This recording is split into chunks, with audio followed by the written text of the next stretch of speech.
Shauna Dean, and this is Azur Tanya, aka Michael Dean, and we work together as a team. We work as representatives of the Iyani Inner Earth Council and the Emerald Order Melchizedek Cloister Elohai Elohim of the higher density fields. I won't get into who and what they are because I think most people have at least read something where you have an idea of what that is. All right. Now, this weekend we are introducing something called, well, it was starting out as the Dance of Life, but then it was upgraded to the Dance for Life for various reasons that have to do with our atoms. And we'll get into that tomorrow as far as the upgrade. The Dance for Life program is interesting. The Iyani have been promising that we would be able to get this translation off the Cloister Doratura plates for, they said about the end of February we would be able to get it. Well, we just got it down in the last 2 weeks. There was a whole bunch more information. There was more detail than they had let me know about. The Dance for Life program is part of a 4-step program that I just found out about 2 days ago, that there's like 3 other levels to this.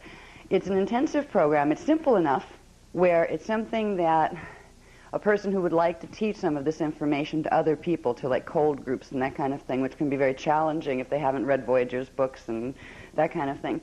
It will be simple enough to do that, but also sophisticated enough where you're going to be teaching them something and you're going to be learning something as well. So people who have come to this, to the Dance of Life, to learn how to teach other people, because that's part of what this is about, this will be a good program for that.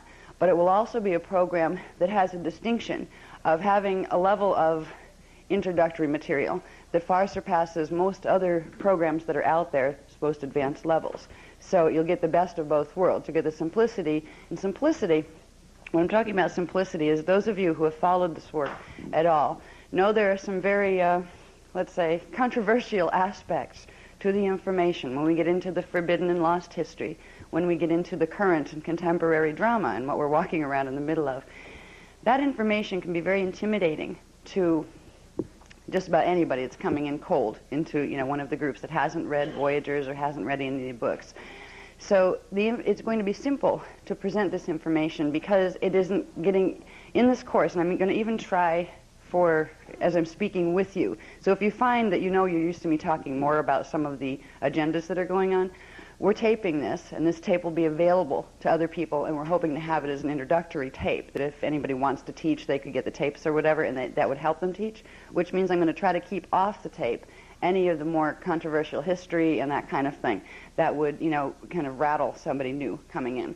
Because the teachings that the Melchizedek Cloister are bringing through, I am so grateful to have these. These are the advanced level Master's Ascension teachings. I know that. I know it from memory because I remember different lifetimes in which I've had direct experience with them. These teachings work. It's a gift that they're being brought back. And it's a shame that right now on the planet so many people have been mind programmed into other dogmas that they just will immediately push away the truth that would actually set them free if they worked with it, if they find out about the controversial aspects first. We did it the hard way. The reason why we began, in 1999, we began with the Voyagers book releases. They were not kindergarten level, they were not introductory level, but they were not too hard because things were a little more calm in the world at that time. But we didn't begin with simple, here's like Ascension Training 101. We started with more sophisticated material because it was made to go out first to the indigo children who had 6-strand activation in their DNA templates and probably didn't know it. But they would be able to pick up that higher level information faster than regular mainstream people. It was interesting because in doing it that way, the people that would come to the workshops were the people that were the souls here, the sleeping avatars that were on their wake-up cycle. So we started to wake up the ones that have the higher soul contracts, the higher service contracts on the planet, by bringing the harder work through first. And it progressively got harder from there. I mean, it's harder in terms of sophistication and as far as detail and as far as, it can be overwhelming when you look at the body of work that's been given to us since 1999. Now it's time to make the work available to other people who aren't quite ready for some of the heavy stuff. People who are very happy with, sticking with the Bible or whatever other book, where if you say anything against the Bible, if it's not in the Bible, they don't want to know. Well, some of them are in a space where we have no disrespect for the Bible. In fact, what we teach is almost a melancholy, a little bit mourning toward the Bible, because the Bible used to be a beautiful book before the Council of Nicaea got a hold of it. So we don't have the teachings that we represent aren't against the things that other people are believing. But if they see certain parts of them without seeing the other parts of them first, some people get that idea, and then they get turned off. And if they used the information, just the ascension information itself, they would be able to make huge steps in progress in their own beings. They would be able to clear their fields. They would be able to start having a direct and personal connection to God, not just having to go to church and have somebody else make that connection for them.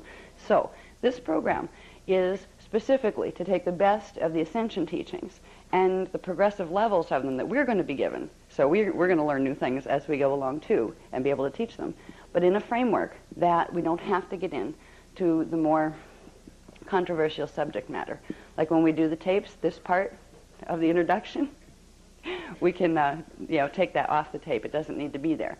We would like these tapes to be for you, so you can take them if you want to give a class, and you have a bunch of new people, friends and stuff coming over, but you know that they're attached to their different belief systems, but you think they could still like some of this.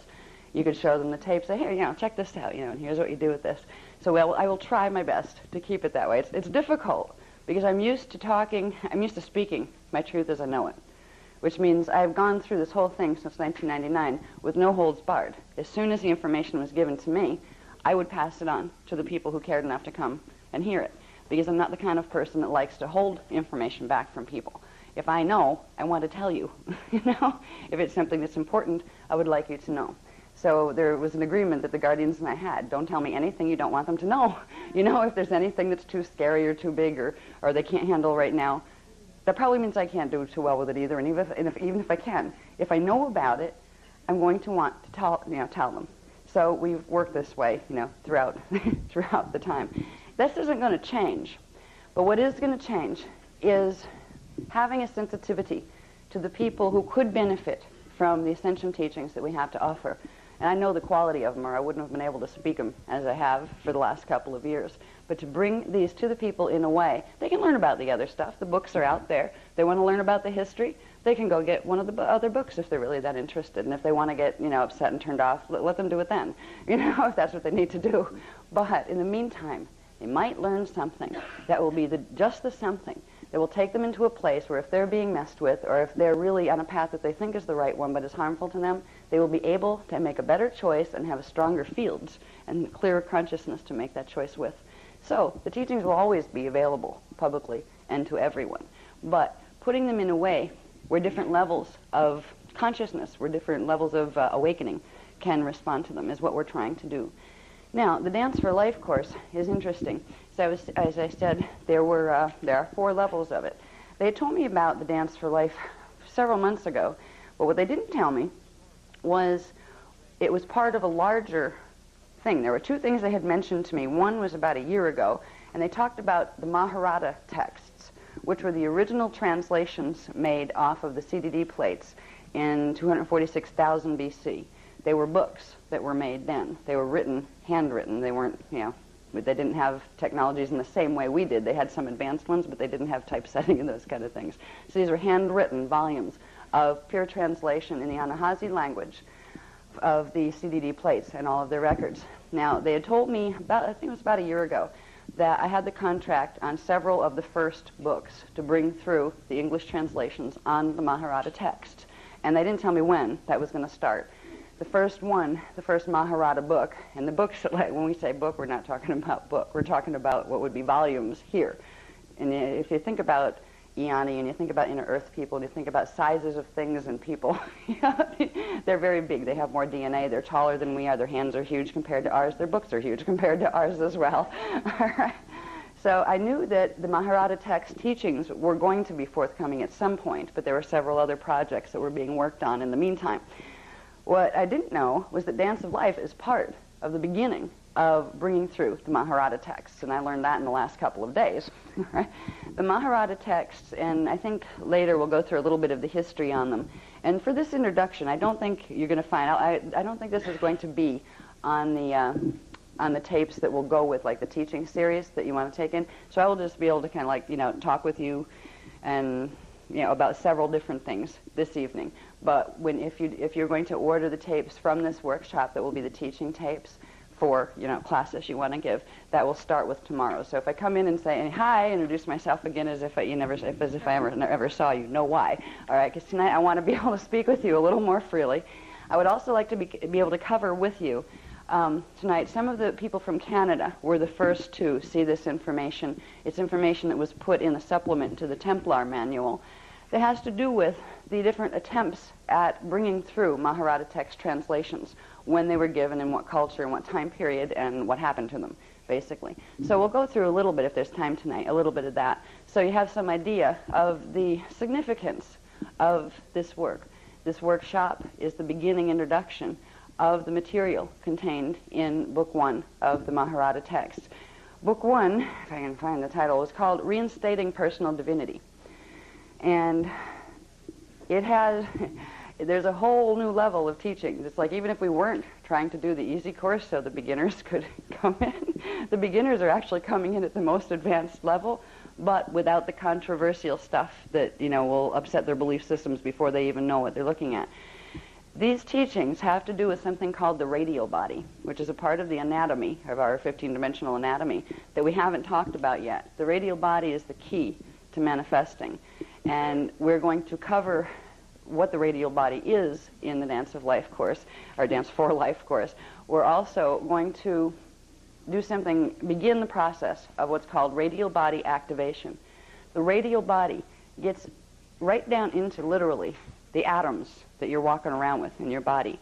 There's something called the neutron window, that in the center of the nucleus, in your neutrons, in your nucleus of your atoms, there's supposed to be a thing that works there called a neutron window, which is the part of the physical anatomy that allows certain frequencies and currents of energy to come through physically in the biology, that allows for cellular transmutation to take place. So you can not only activate your light vehicle, your Merkaba, around your body, but you can activate the ones inside of each of your cells, so you can take your body with you when you go on projection or go through a Stargate. We're going to begin learning this process, and it's fascinating information. When it was coming through, literally, it was on security clearance. Part of it's on security clearance. The other part has to do with this particular aspect of the teachings that we're going to go through and begin with Dance for Life. Weren't supposed to be given here until 2008. Here we go again, another acceleration.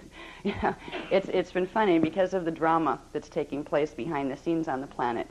There are things that are being done by the Christos races to help the planet get through the Stargate cycle, and then there are things being done to try to counter that. And then, by negative forces here that are trying to cause problems on the planet. I won't get too heavily into that. Most of you have some idea of what I'm referring to. Now, because of the frequencies that are supposed to be coming in, and then the counter ones that aren't supposed to be there, the next level of what's supposed to be there has to come in faster to try to undo the damage that was done by the frequencies that aren't supposed to be being sent here. What it's creating is literally leaps in time. What we're literally like doing 3 years for every one or so. So the information now has been very difficult. It's really bizarre this time to do the translation for this workshop. They'd promised me, you'll get Dance of Life, the end of February, you'll be able to release it. And it was supposed to be an easy program. Most of the techniques were going to be ones you've already been familiar with, that we're going to show all of us how to put them in a sequence and into a course of study that you could easily teach it to other people and also integrate it into your own daily life in an easy manner. Well, you're going to get that, but you're going to get a whole lot more. Oh boy. The information on here right now, as far as charts and graphs, we'll see what happens in the next 2 days, because I have about 500 pages of yellow pads with notes all over them. This was the hardest transmission from the plates that I've ever taken. It was part from the plates, it was part from the books, and part being stepped down by one of the Iyani named Ma'a. The reason it was so difficult to bring the information through is this information, the plates themselves are time-coded, which means they carry certain frequencies that the planet's not supposed to have activated in the planet until a certain time. So if you're trying to get a certain level of information, but those frequencies aren't alive or awake in the planet yet, you'll get only what the planet can hold. So it was like, if you can imagine a transmission off the plates as a frequency, a cord of energy that comes in, and it runs through the DNA and through the language patterns, so I can get a linear, singular linear line of information out.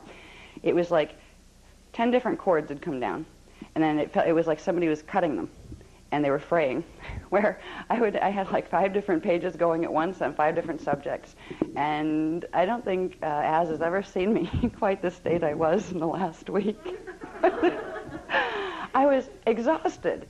I would have to lay down after about a half an hour, like literally go horizontal to stabilize my fields again, because it was so difficult to bring the information through and sequence it. So the information, it's still coming in, but we've made quite a bit of progress. By the time before you leave here, there are going to be 5 new techniques that are introduced they involve something called the Manau codes, M-A-N-U, Manu, Manau, however you want to pronounce that. The Manau codes are the highest or most powerful. Now, we've been working with Vecca codes before, which we'll talk about more in sequence as we go into this program. The Vecca codes are the most powerful mathematical programs that the body runs on.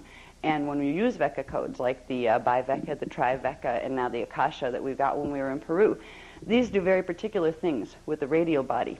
And we'll learn more about what that is tomorrow, too.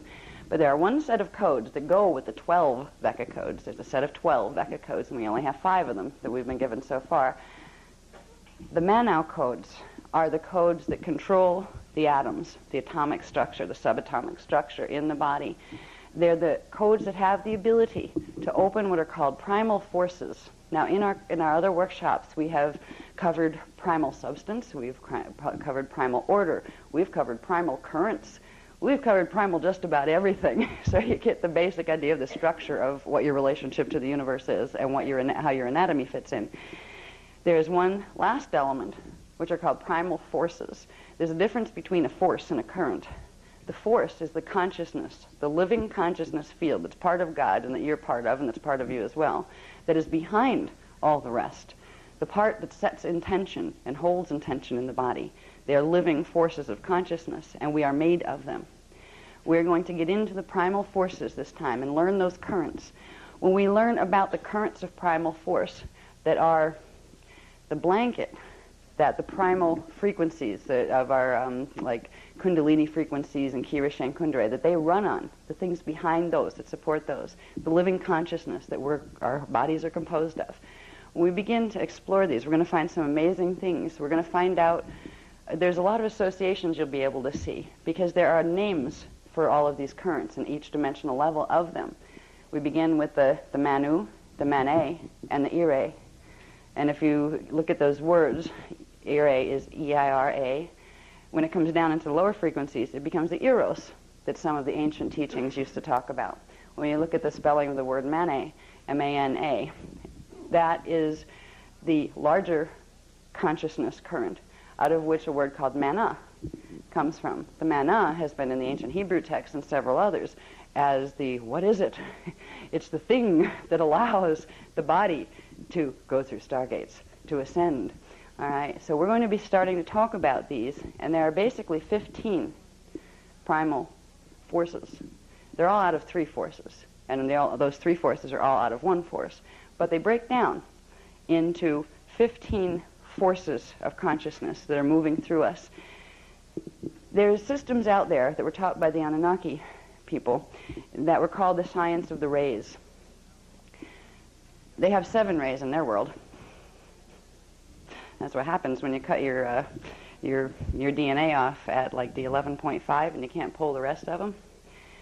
We'll talk about the 15 rays and the fields that are up above and beyond those. Why it's useful to learn about these. We'll learn about where chi fits, where ki fits, where something called Reiki fits. And then when you put Reiki and ki together, you find out what Reiki is about. You'll learn about the word prana and where that fits.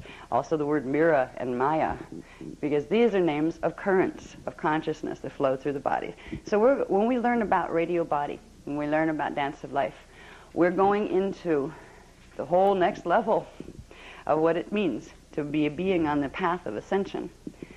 This is where ascension becomes a physical, real physical possibility.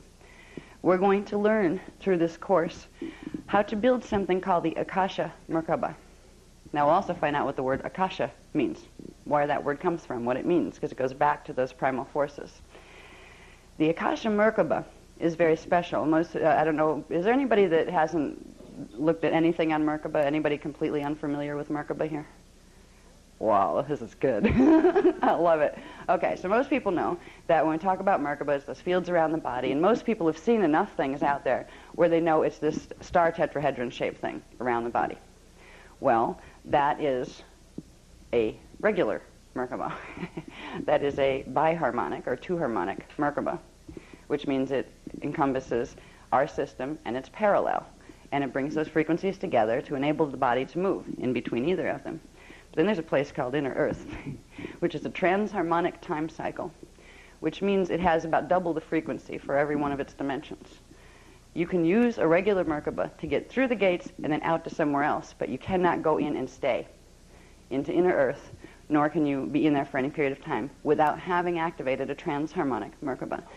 It has 12 planes altogether. It has, instead of having 3 planes on the top and 3 on the bottom, it has 6 on top and 6 on bottom. It is the equivalent of our 12th dimensional Mahanta Merkaba.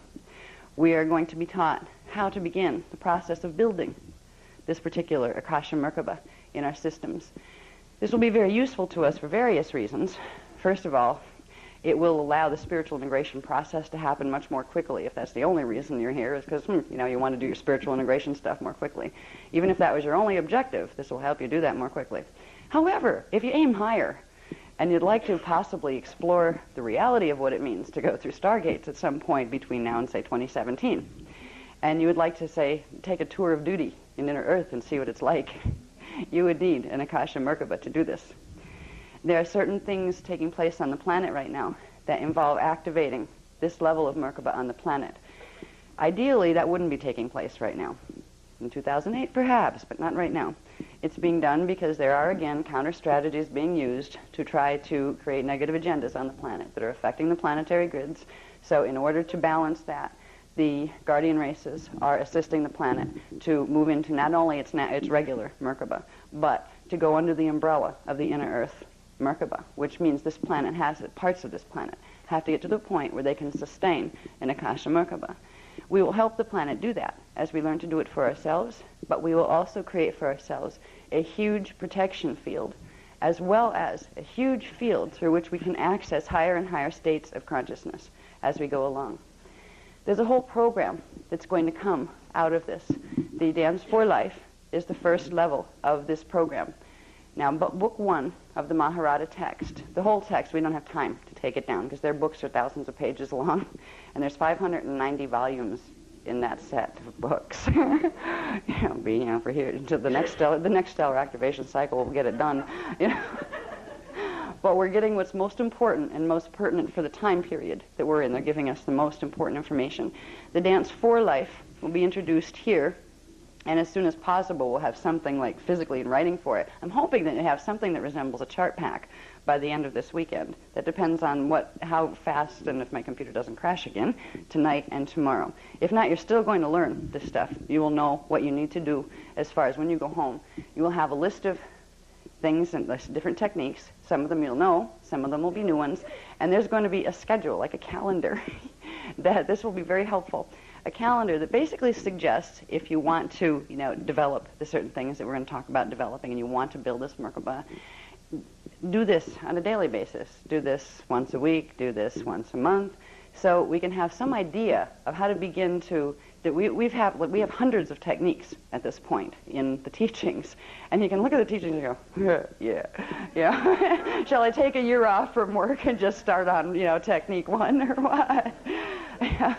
All of the techniques are valuable. Some of them, even the early ones, are necessary if you're just coming into the work. So these would be techniques you would still need to use when you're teaching and those kind of things, even if you've gone beyond them, where you've activated those things and now you're on to other activations. Some of the things from the beginning teachings you need to activate before any of the other stuff will work. Like there are certain things that we'll go over this weekend that you have to have already done, like Emerald and Amethyst Awakening needs to be done at least once before any of the Vecca code things are going to work in the body.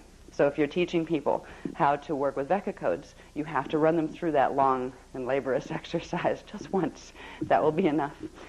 So the calendar will help you to organize.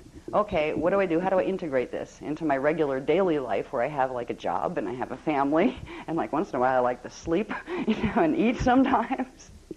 It will give you basically something to follow that will ensure that if you do follow it, you will have a progressive increase in your growth, as far as the frequencies in your body, which of course will bring the frequencies of consciousness into your mind and your awareness. It will also begin a process that there are some other courses that are coming up too. One of them is called the Contact course, and that's going to be introduced on the Bermuda trip, and then as soon as there's the written materials on it, it will be available, through correspondence or whatever. For people who are not just in this for just the smaller level spiritual integration stuff, who are really in it for the big mission, and who desire to begin establishing personal contact with the Iani races, that's what the Contact course is for. So these courses, Dance of Life, is a minimum requirement. Before the Iani are going to even attempt to try to help you make contact with them, to work with you, they expect you to at least care enough to do the stuff that's going to be explained to you in Dance for Life. All right, so there's these programs are beginning to have a step effect, okay? You want to get to step 5, you got to take these steps first. Now, Dance of Life is going to be, or Dance for Life, I keep calling it Dance of Life because that was the original title before they let me know it was part of a larger thing. The next level is called the Dance for Love. The next one is the Dance for Freedom. And the final one is the Dance for Joy. Now, each one of these dances, dance refers to the dances your cells are doing and the dances that your electrons are doing around your nucleus in your cells. It refers to the dance of the primal currents and forces as they move through your body and your being. And it refers to using the technology of internal Merkaba, which is Merkaba that's generated through the natural circuitry that you were born with, that you're supposed to have, not external machines that make, Merkaba fields happen. There are stages that each of these dances are going to take us through.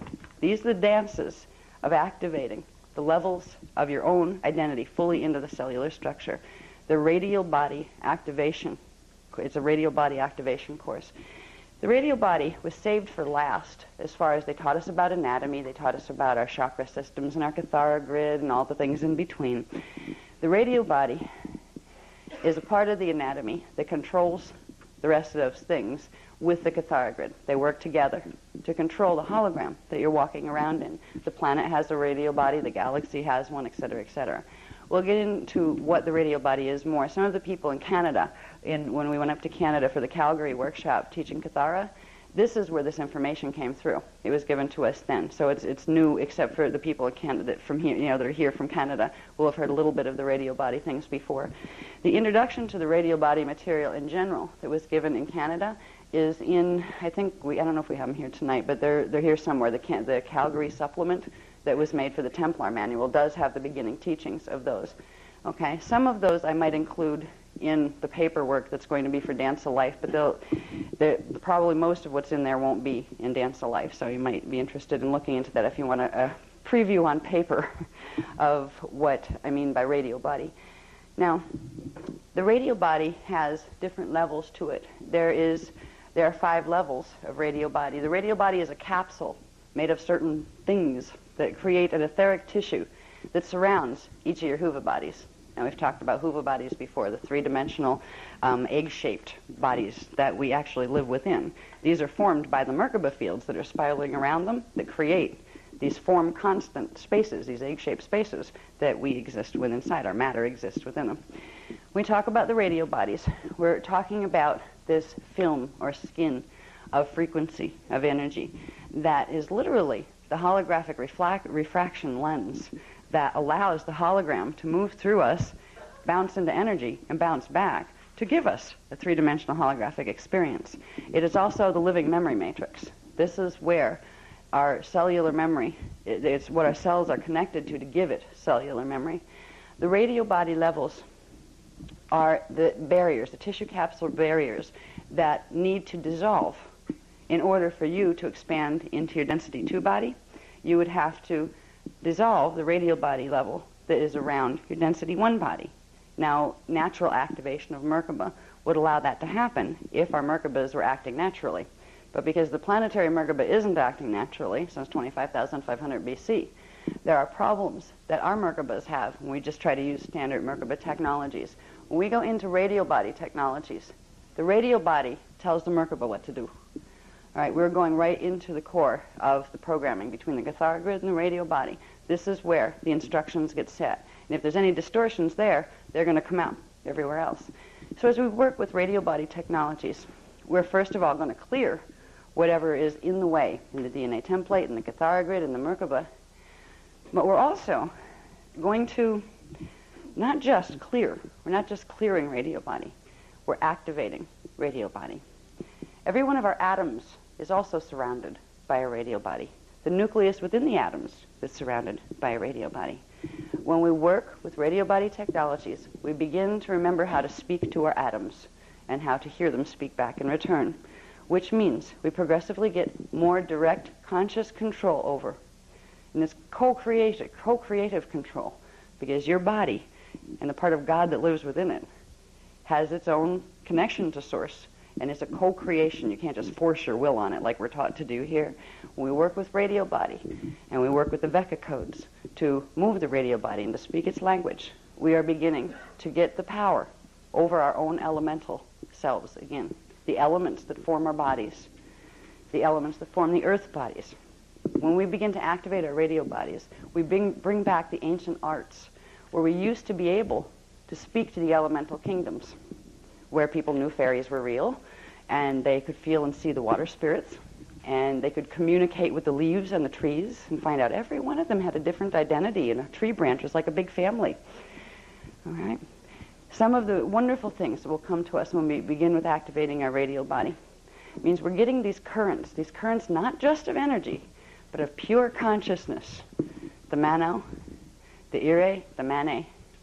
We are going to begin to bring those back into the cellular structure of our body. These are the teachings that for many thousands of years now, the Illuminati races have done their absolute best to make sure nobody could get a hold of but them. And the teachings that they have, because they were all fighting with each other, nobody has a complete set of any of them, so nobody knows how to access any of the currents directly. These are the natural currents, the part where you and God are together and always have been. You can embody that, and it's embodied through these currents of consciousness, these primal forces that are the forces of God will, the will of God, the will of Source that runs through you and that is in you and as a part of you. So I'm excited about it. I've been feeling, as I was working with bringing through this information, and my little scribbled notes that are all over the place right now, I could feel that just as the information was coming through, it activated. There was things that were activating because I started to feel just a depth come into my own perceptions, a depth that I had a cellular memory about from having in other time periods, but for the life of me, couldn't feel that depth here, and I felt very imprisoned in my physical body because of it. There was a level of feeling at one-ment with the universe and with the planet and with the ants and the trees and the clouds that I remember having, but I have not been able to fully embody here. I've done it to some degree. Well, I've begun to feel, as these frequencies were coming through over the last few weeks, piece by piece by piece, and I'd take down the written words, I would begin to feel the openings happening. I've been more and more and more been feeling a really interesting sensation of being very, very consciously aware of the space between my atoms and the spaces between my cells. Sometimes I could feel the air moving through them. That's a new one. I felt that once on the beach during an ordination, I think it was, where I actually felt like the wind was blowing through my cells, and it was the strangest feeling. So just the information itself, as we learn this information, it is beginning the process of awakening the Mano within ourselves, the Mane within ourselves, the Ire within ourselves. Collectively, those three currents are called the Ek, the Ka, and the Sha, the Akasha. So that's where the word Akasha comes from. We're going to progressively move through exercises. There's 5 new ones that are coming through between sometime tonight after we leave here and the end, before the end of Sunday, that are going to be given, and we're going to be shown how to incorporate them with the techniques we already know. And most importantly, we're going to be given at least the rudimentary step-by-step. Here's how you would teach somebody about this stuff, right? Where you'll see some of the things that you already know about, but you'll see them in a light where they're talked about in terms of these primal forces. All right, where if we're going to talk about chakras, or if we're going to talk about the Gathara grid, or if we're going to talk about Partakai, Partake, and Partakam, it will be in the context of these primal forces and what those relationships are. So you'll be able to see the stuff you already learned, where it fits with this, but you will also be able to see how to teach somebody the whole caboodle, where you don't have to go back to the other books you had to teach them that stuff to get them up to where you can teach them this, where you can teach them it together. So I will do my best, and Az will do his best too, because, by the way, even though he's very quiet about it, like to say, he is officially in open communication and receiving transmissions from the plates. So it's like he's worked very hard, to get there. He's had to go through some very fast activations in the last year or so, and he's activated as a speaker, as they say. Yep.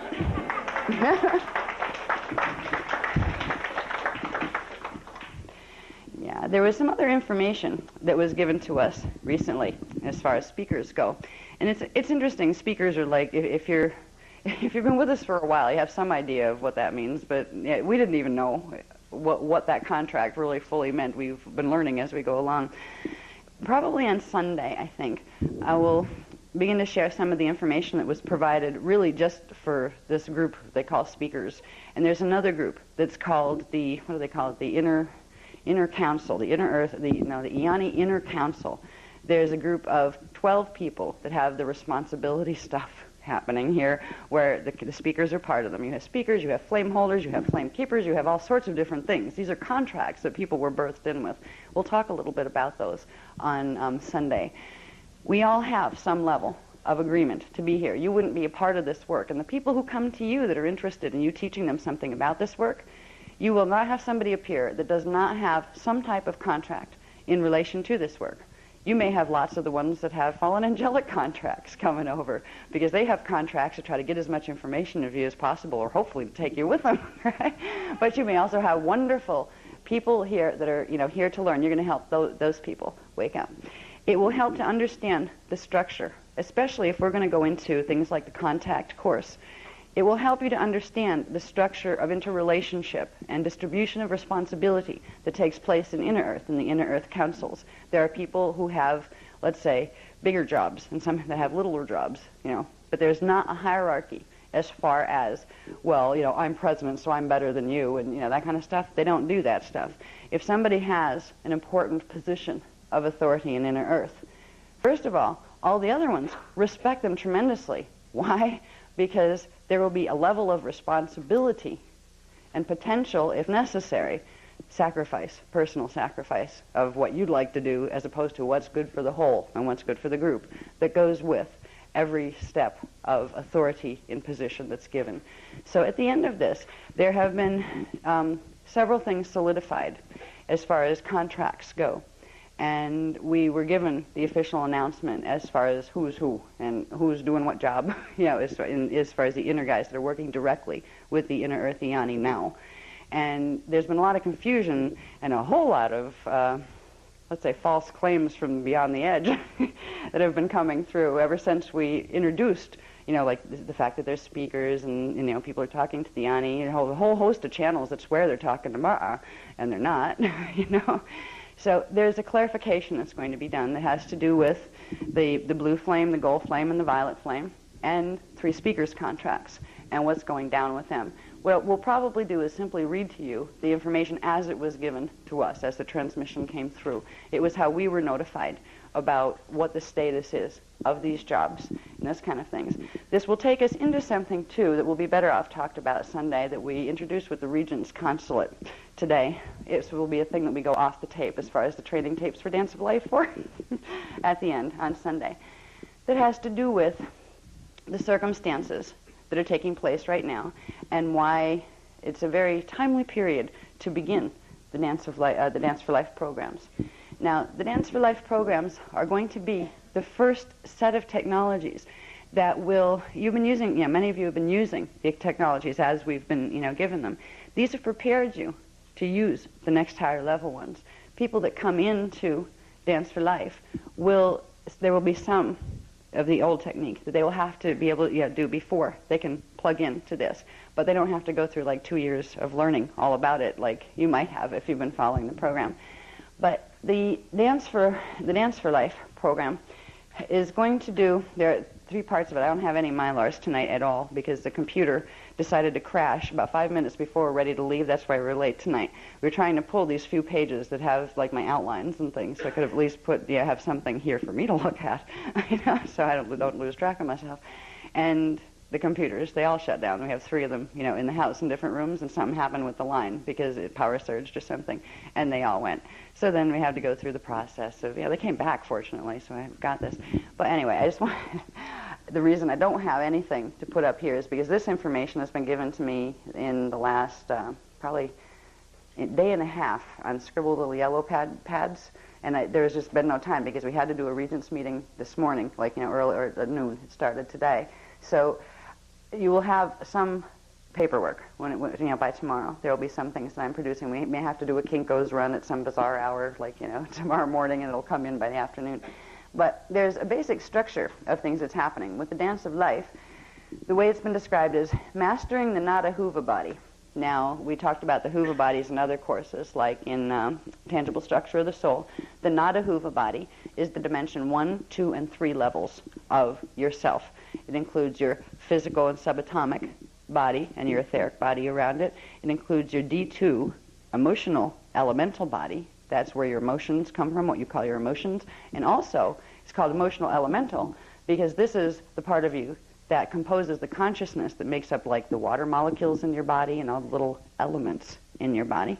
And the D3 mental body, which is the part of you that gives you what you would call your egotistical focus. And the ego isn't bad unless it's applied in a negative way. That's the part of you that looks out from the third dimensional frequencies to see the second dimensional frequencies as solid in your hologram. So one of the biggest and most difficult parts, I've met a lot of people who have done a lot of higher activations and those kind of things, but they have not been taught how to activate their bodies, so they can't anchor any of those higher activations. This is where you find people that get really buzzy. Do you ever meet buzzy people? Where they meditate lots, a lot of time they're vegetarian because they've been taught that, it's terrible to eat animals and those kind of things. And they tend to be very, very thin because they don't eat enough and because they have so much frequency running through them. It's amazing that their feet are still on the ground. There's a problem happening. There's trickery being done in some of the teaching circles, and the people teaching it usually don't realize. They think it's the right thing, to teach. They're teaching higher activation, higher body activation, with 4th chakra activation. That's the astral body, okay? They're teaching open the heart. Everything's focused on the heart center. They're leaving the rest of your body here to rot, and they're teaching you to activate your astral body because they want to take it someplace, but it makes you very, very buzzy. You kind of go, you can almost hear the sound of your molecules ringing off each other in your ears, right? It's a great space to be in if you can balance it. But if you get there and the rest of you is going, and your body's like down there someplace, most people that go through this phase, and some people will pass through this phase just as they're learning to balance frequencies, and it's not a negative thing. But it goes into a negative thing when this barrier starts to happen between chakra 4 and chakra 3. The frequencies are coming to here, then they're going this way. They're not going down into the lower chakras. They're not clearing what's called the shadow body, which is something we're going to learn about. Sunday we're going to do tangible structure of the shadow to find out where that lives so we can root it out and heal it and bring it back into ourselves in a way that it's going to work with us instead of against us. So there's a lot of buzzy things happening right now as far as people being taught how to do activations that are activating their higher chakras from 4 and up. And they're also activating the base chakra, so they can skip over chakras 2 and 3, which means skipping over DNA strands 2 and 3. That means the mental body on strand 3 and the emotional body on strand 2 are being left just as they are, and these little circuits of energy are running down. This makes a connection between the Kundalini energies that are focused at the base of the spine and that run through the base chakra, so you can get an anchor into somebody's body. And it gives an astral field.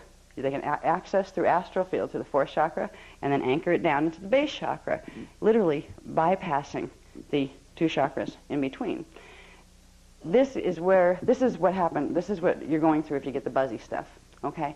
The 2 chakras, chakras 3 and chakra 2, are not integrating the frequencies that are coming in from higher. There's a bypass going on. Most people will experience this at some time when they wake up because there's something in the planetary grids that is creating this effect. There's implantation, as we've talked about in some of the other courses, in the planetary grids that create an exaggeration and a mutation on something called the fight or flight instinct. All right. The fight or flight instinct, as it's known on the planet right now, is not a natural instinct. It is a result of frequencies polarizing in ways they're not supposed to when they hit the beginning of chakra 2 and the end of chakra 3. There's reasons why certain teachings were being given here. They were teaching you to bypass those 2 chakras, and they would have teachings that went with them like, oh, don't worry the mind. The mind is a lower thing. You need to focus on the spirit. Like, forget about your mental body. Leave that alone. Leave it right there. Because the mental body and the emotional body have been the areas in our bodies that are anchoring the shadow, that are holding it in there. And if you really ran the frequencies through the way they're supposed to be run on a D12 sub-frequency, which is a 12-code pulse, it would clear those problems. So the buzziness comes from when we're either having somebody help us activate in ways that we're better off without, or when we're activating naturally and running into that part of ourselves that is anchoring the shadow. The shadow is not just a psychological phenomena. There's been a lot out on shadow therapy and those kind of things in the last 10 years, and starting with, I think, psychiatry before it went into, New Age, things like that. The shadow is not just a manifestation of certain unassimilated portions of our own consciousness that are kind of stuck in our subconscious mind and try to steal our power sometimes, and you have power struggles inside with the shadow, and it can do all sorts of weird things. If you have no really developed shadow, it can make you into something like a schizophrenic person. People who are suffering from these diseases, these are shadow diseases. These are where other parts of the being are trying to take the energy away from the personality and try to take over the body. It's like you're trying to self-possess yourself. A part of yourself that you left behind a while back that has different ideas than you do decided it wants the body and it's going to get rid of you. So you have power struggles going on inside of yourself. Everybody has power struggles inside of themselves to some degree because of the implantations that we're suffering from on this planet right now. Because of especially one called the Eye of the Jackal. The Eye of the Jackal is connected to things called the Eyes of Horus, all right, the Eye of Elohim, the Eye of Yahweh, the Eye of Metatron. These are names of implants that don't just affect this planet. They affect the halls of Amenti stargates. Probably on Sunday we'll talk a little bit more about the larger picture of where those elements of shadow fit in. What we will be working through on Saturday and Sunday, we will be working with technologies, those radial body technologies. That is where the power is to be able to clear and integrate this shadow. You can't cut your shadow off, because if you do, you just divorced half of your energy. If the process of ascension occurs by integrating your energy and you cut half of it off, you're not going anywhere. You're going to stay here. You're not going to get through a stargate. You might get your body through. Your body will not be able to handle the frequency. You'll turn up as consciousness that fragments back into the field down here. So shadow healing is essential to the process of ascension, to the process of freedom. Shadow is interesting. Shadow is kind of scary when you look at it in the terms that it has been for the last 10 years, where it's this part of the psyche that kind of no matter how good you try to be, it comes up and tries to bite you, Like there's a part of myself. I have my good little angel self on one shoulder and my bad little devil self on the other shoulder. We've been living this duality, this level of duality in our psyches. That's like the part that says, I'm going to eat healthy this week. I'm going to do really, really, really well. And the other part says, chocolate cake. Now. And you're like, the impulses are caught like this. One leg wants to run that way, one wants to run this way. This goes everywhere. It goes into relationships. Oh, this person's a really nice person. This could be a really good relationship. Shadow goes, oh, look at that. Over there. Oh, that looks better, doesn't it? So you're constantly in a state of pull and push within yourself. We're living a duality complex because of these unnatural implantations in the planetary grids that come up and direct our DNA in ways it wasn't supposed to be directed. Animals are living this too. They're fight or flight instincts. That used to be once upon a time the lions and lambs did lay down with each other, and that was a good thing. They were friends, where you could have parakeets and hamsters and cats playing in the yard together. They didn't try to eat each other. There's been an over-exaggeration of polarity on this planet because of these problems, and we are living manifestations of what that means. So many times we end up stuck in our own psyches saying, I don't know which way to go, because you have all these different impulses inside. Let's say your emotions want to do one thing, but your rational mind wants to do the other. right? What do? Heart or head, heart or head, heart or head. Why do the heart and the head so often want to do different things? If it feels good, do it, one of them says. The other says, yeah, but it's obviously not the right thing to do. But if it feels good, do it anyway. Feeling. This is one of the things we've been taught in the New Age movement. If it feels good, do it. If it doesn't feel good, that means it's not good for you. So trust your feelings. You got to trust your feelings, which is a core truth that is actually good for you. If your emotional body and elemental body isn't twisted up into extra duality. Right now, you could encounter something that was absolutely awful for you, that would, crash your DNA and get you absolutely in the opposite place you want to go, and you might feel an absolute resonance. Oh, this feels good. Why? Because your implant likes it, okay? Because the eye of the jackal says, yes, that's family, all right? Yeah. It's important as we grow to learn to trust our feelings. However, before we can do that in a way that's good for us and our feeling body, we need to be able to clear our feeling body. We need to be able to understand where this conflict comes from in the self, why the head wants to go in one direction, the heart wants to go in another, and very often the spirit wants to go in a completely different one. We're chopped up in little pieces inside our own psyche. This can be scary when you think of psyche, mind. Oh yeah, that intangible but obviously very real part of ourselves that's somewhere. If you can't find it and you can't see it, how are you going to fix it? It's very scary the way psychology teaches us about these things and how they approach it. There's something called the subconscious mind. Where is it? Who knows? But it's there, obviously. We see it by its effect. Okay? The shadow is in the subconscious mind. Where? We don't know where that is, but we know it's there. Right? Okay, how are we going to fix the shadow if, A, we don't know where it lives? Like, nobody has its address. We just know it's there, and it comes out of its house and does things and then runs back and hides again. It can make us very frightened of ourselves. There are so many people out there that are going through activations right now, DNA activations. They do not know about DNA activations. Nobody, they're in circles that don't talk about that. That's not real to them. But meanwhile, their hormones are going wacky. Some of them are on hormone therapy because they're getting heat rushes. They'll be 20 years old and they think they're going through menopause because they're getting all sorts of heat rushes. People are getting manic depression. People are getting symptoms of bipolar, progressive, more and more advanced bipolar disorders. All of this is because their DNA is activating. And they go into the psychiatry area for help. And the psychiatrists are having the same type of issues. And what a psychiatrist will do if they're having those problems is bring out the big pharmaceutical book and find out, okay, what fixes that one? Because they don't know any better either. Right now, we have an opportunity to learn the address of the shadow, where it lives. It is not just a psychological phenomenon, just as we've learned in the last couple of years, that there is a tangible structure to the soul, a specific order, and these things exist in certain places, in space, in time, and in your body. Well, there's tangible structure of the shadow, and we're going to get into that on Sunday probably, unless maybe at the end of Saturday. The shadow is connected directly to your atoms. It's connected, especially in certain parts of your atoms. There are things in atoms, in the nucleus of atoms, that are called neutrons. Neutrons are a key particle, or subatomic particle.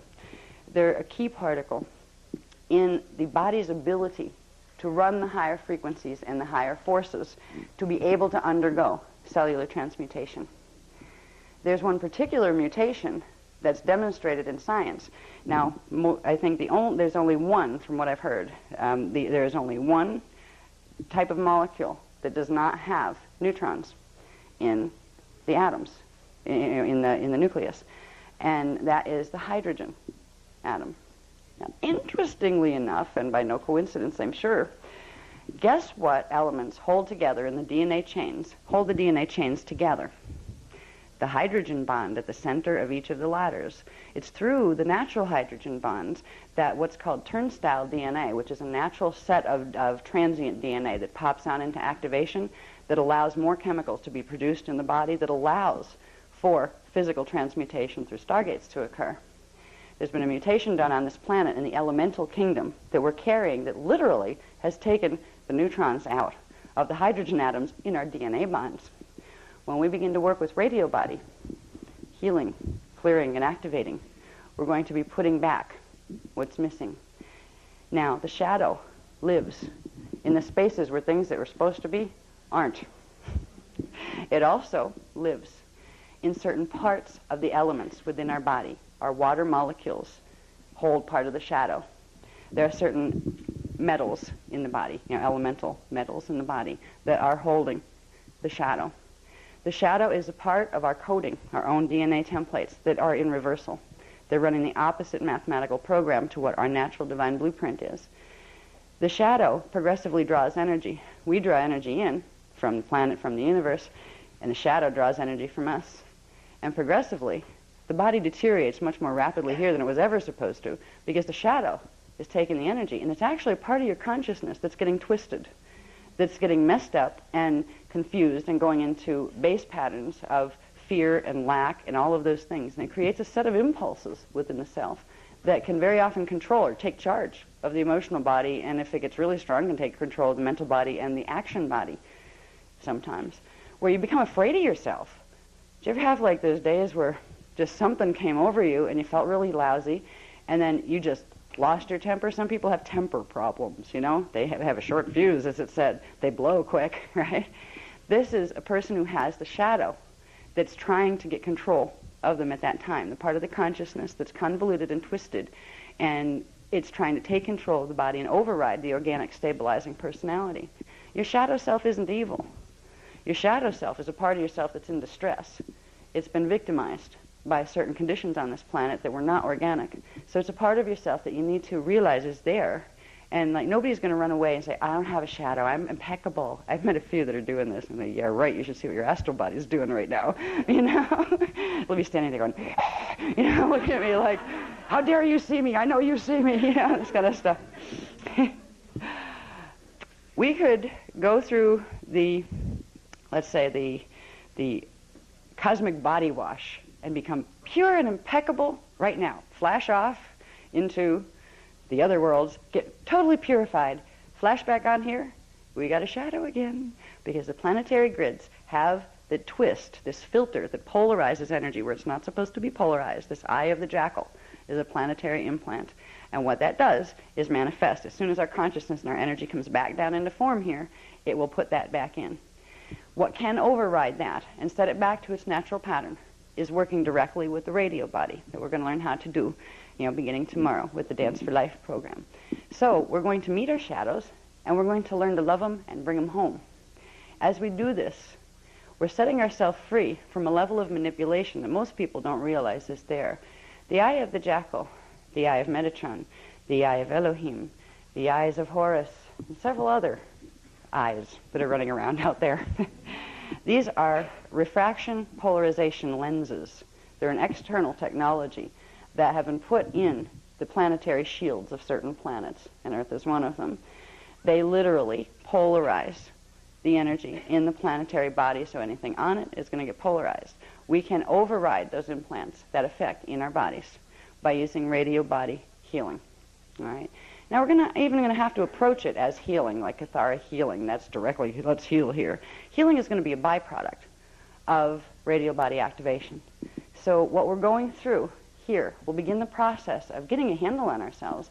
If we're going to be masters of anything, if we're going to be spiritual masters, you have to be body masters as well. There's people that run around out there, and you can tell their bodies are just like falling apart around them and holding like really, really low and negative energy while they're claiming to be, I'm Avatar so-and-so. My body's not perfect. I tell that to people, say, oh, here it goes. Yep, collecting miasms again. Oh, geez, I have to go after that shadow thing again. Now, people that think they're above and beyond the shadow are in trouble because they're denying that part of themselves. So they're not going to be able to fix it. They're not going to be able to heal it. As we begin to acknowledge that we have this part, and we don't have to pick it apart with a psychological comb. I mean, if you go to psychology to help with the shadow, you can spend from now until your next 5 lifetimes on the couch and not get to the bottom of it. How many bad episodes from this life and others do you have to go through before you find the core of that problem so you can release that issue, whatever it was? And then what's the issue after that one? The shadow collects the issues. It's the collector of all those parts of yourself that felt lousy, that reacted poorly, that was picked on, that played victim-victimizer games. Your shadow collects these parts of self. And it's these parts of self do direct you from a subconscious level. You cannot get to be a spiritual master if you do not master and heal the body. Now, unfortunately for this planet, people have not had access to the frequencies to do that easily, or to the technologies to know how to do it, to remember how to do it. This is why the gifts that we're being given right now by the guardian races are so precious. They're teaching us, if we're willing to learn, how to get a hold of mastering our bodies. The hardest one is the Nadahuva body. It's the lowest body, the dimension 1, 2, and 3 body. But this is where so many of the thousands and thousands of years of mutations have built up to form a shadow part of ourselves, where a part of our water molecules are working against us, where a part of our, literally the amino acids and proteins that our cells are structured on, part of them are working against us. Fortunately, part are working for us as well. They're the parts that still have integrity, where they can still run the higher frequencies in the right way. We can learn to amplify the parts of ourselves that are not in shadow in order to progressively heal the shadow. We heal.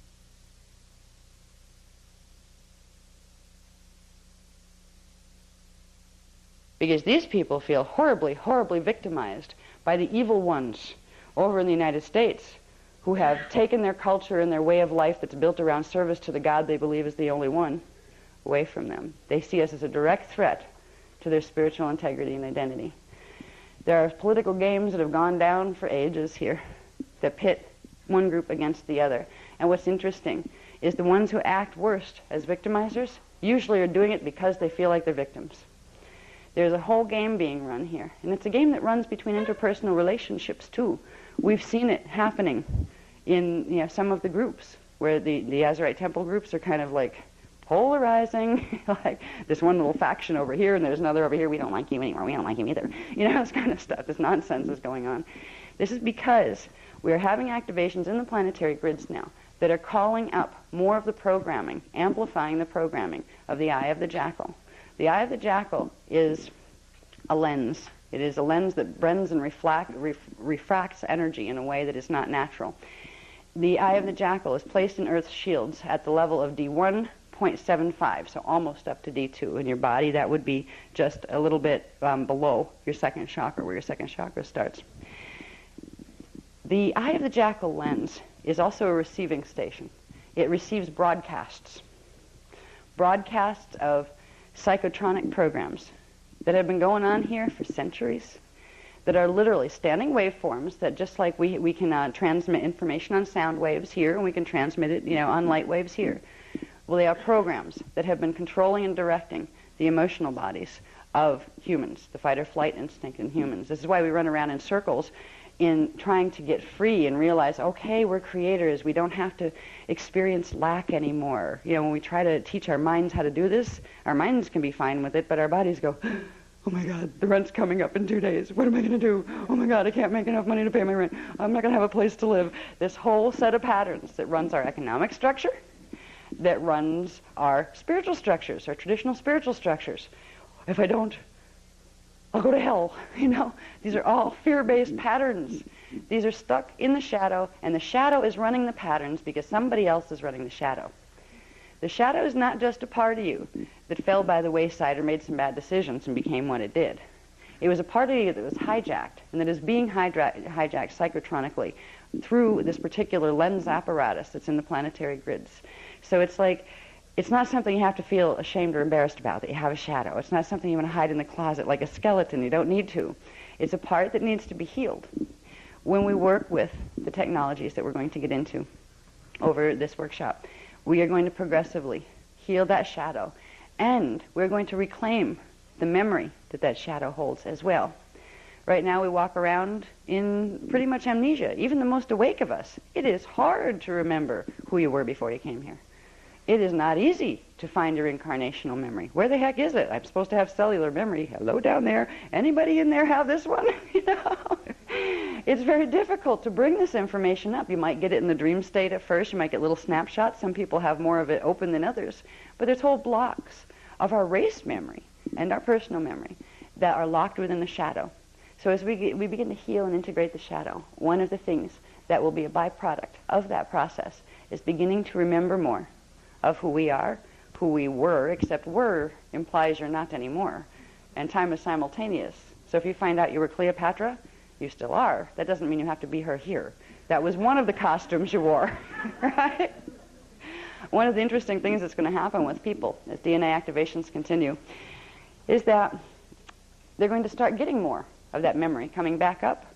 But if they don't know how to balance it, you may find Cleopatras running around. You may find people identifying so much with one of the past lifetimes or one of the future ones.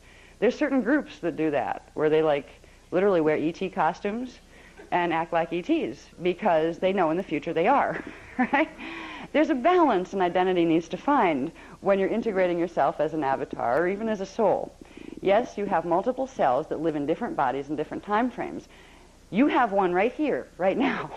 This is the one you're focused in. The rest is you too, but you don't need to make this one important by adopting the identity of one of the other ones. It doesn't matter. You may have information there that's great, like if you happen to be King Tut, great, because that means you probably know where certain things are hidden and certain ancient records are hidden, because there were things hidden in those days. So there's advantages to allowing that memory to come through. But you need to realize when you go through these processes that you, who you are right now, even if you've been taught since the time you were this big that you're worthless, you're not worth anything, you'll never be good enough, you look at your job and you say, boy, this really stinks. I thought by the time I was 30 I might be doing something I like to do, or you can really feel down on yourself in this time frame because of the cultural programmings and the struggle just to express yourself and be yourself here. You need to give yourself permission to, no matter who you were, it doesn't matter if you found out where you were like some high priestess from another lifetime. Most of us that were indigos were. So it's like, oh yeah, hi, It's like, don't be impressed if somebody was a high priestess in another lifetime, because you probably were too, so you don't worry about it. But it's important to have enough sense of your identity here and realize that you right here have a contribution to this whole self you call your avatar. You have a contribution to make right here and now. So don't let one of the other identities, because it might be more romantic, or it might have been in a prettier time period, or you might have had more freedom, or you might have been rich and you're poor in this lifetime. Don't let that identity overshadow who you are now. When we begin to work with shadow, you will start to find yourselves. You'll start to find pieces of yourselves. Some of the pieces you won't be particularly happy with. If we could have like a self-conference, right, where we invited all the other ones from their other time frames to come to a workshop where we could all meet ourselves, you would be amazed at the family feuds that would go on. It is amazing when you start. Not all of yourselves are going to agree with you, and you're not going to agree with all of them. There are parts of you that are working out different issues to get you to where you are now, where you already know you don't want to look at it that way. But in that time frame, you did look at it that way. How do you know not to this time? Because you learned it doesn't work from that one. But if you met that self right now, you could have one heck of an argument. And it would, it's not going to say, well, excuse me, I know you're me. I don't care if you're me. I'm going to do what I want to anyway. These things are going to begin to come. They're going to come to the planet because of the frequency activations that are taking place here that will activate the DNA. But they're going to come most rapidly to indigos, because indigos have more sensitive DNA templates. When you begin to work with radio body and healing and activating radio body, it will expedite that process. It will also expedite the process of starting to, if you're not having them already, starting to initiate out-of-body experiences and those kind of things, where you find them happening spontaneously when you go to sleep and those kind of things, sometimes when you're awake. Usually your soul is controlling that, so you don't have to worry about it happening when you're driving a car. And you come back and say, oh dear, what did I do? These are things that will, all of these things will be accelerated as we go through this program. And this is the first level of the program. This is the Nada-Huva body integration or activation, the radio body activation that goes with the Nada-Huva body. So through this, we will learn how to, and it's not you're just going to learn a workshop and you get fixed and bang, there, you're fixed in that workshop on to the next level. There's a program of learning to use frequencies and technologies that if you're really serious about really wanting to achieve and take these steps, that you will use them.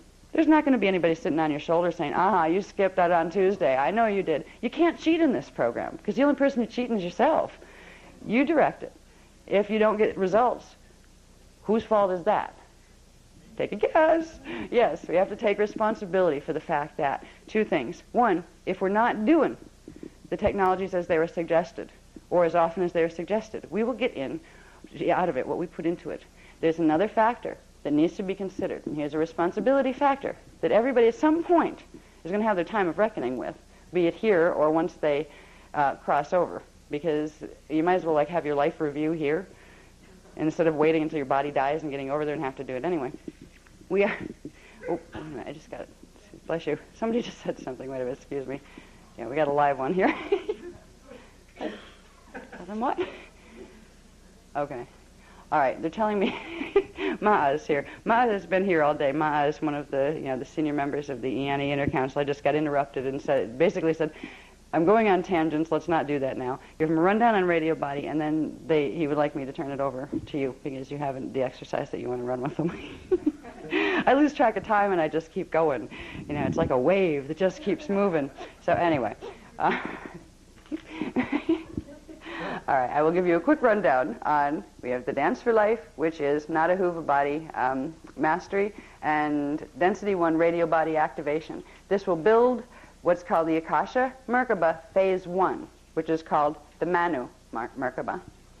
All right, there will be, part of this is this whole program. When you have the 4 levels of this program that are the first book of the Mahabharata, there are 144 lessons of mastery. So in Dance for Life, we'll have the 12 lessons of mastery, we'll have the 12 attitudes of mastery, and we'll have 12 actions of mastery. Now, when we get down into the next one, which will eventually be volume 2 of this Mahabharata book, the Dance for Love, this is mastering the Alpha Huva body, which is the soul body level.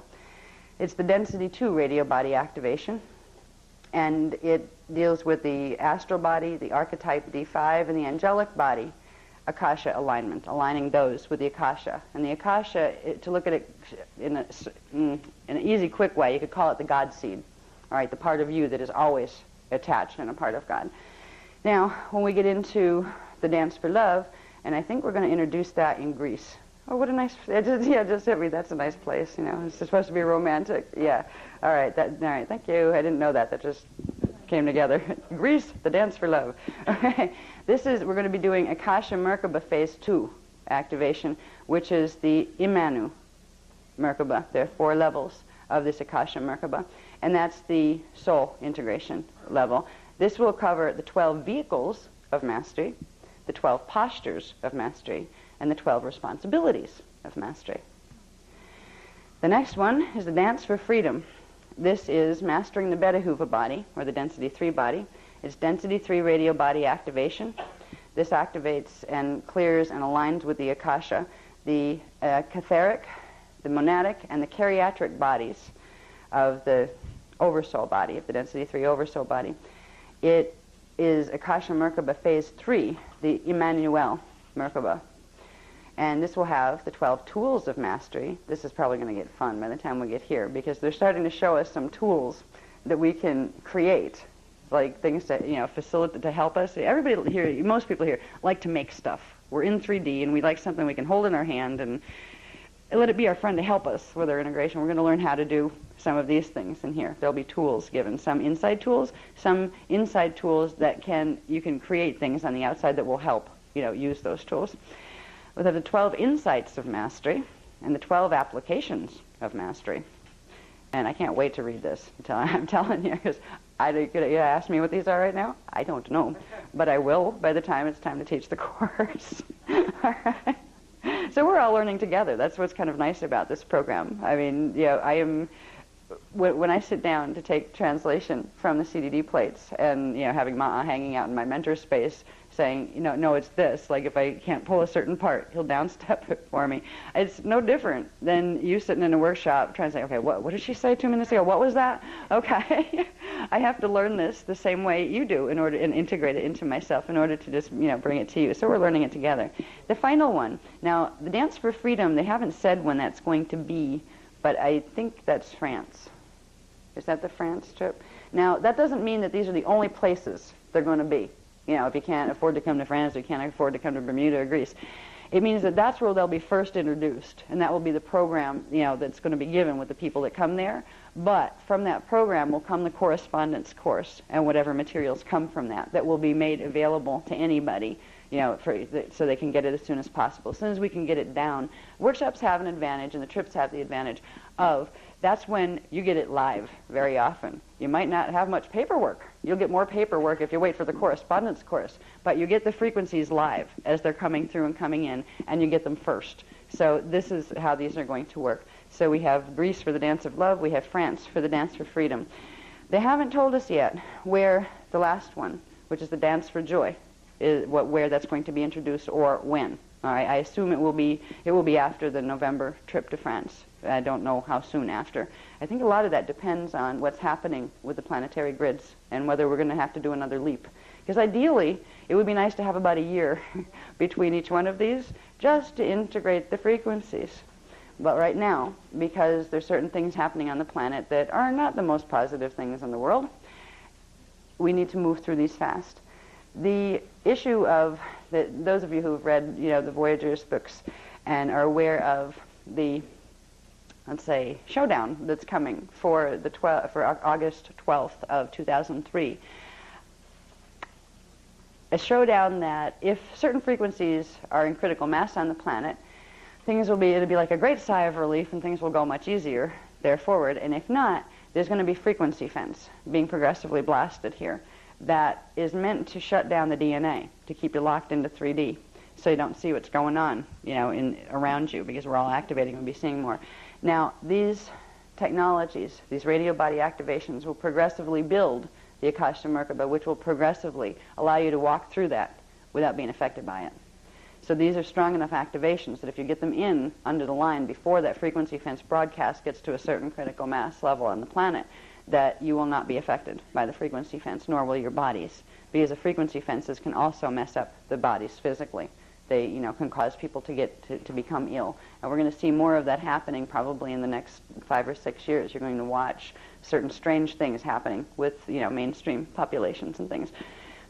Working with these technologies will give you a protection field, a stronger protection field, so you can keep the levels of activations that you've worked so hard to get already, and you can continue the activations without having the frequencies running through the atmosphere shutting you down every time you try to activate.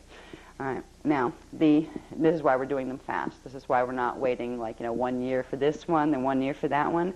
By August of 2003, just in case certain things don't go as well as the Guardians would hope, you will already have built enough frequency to not fall back asleep.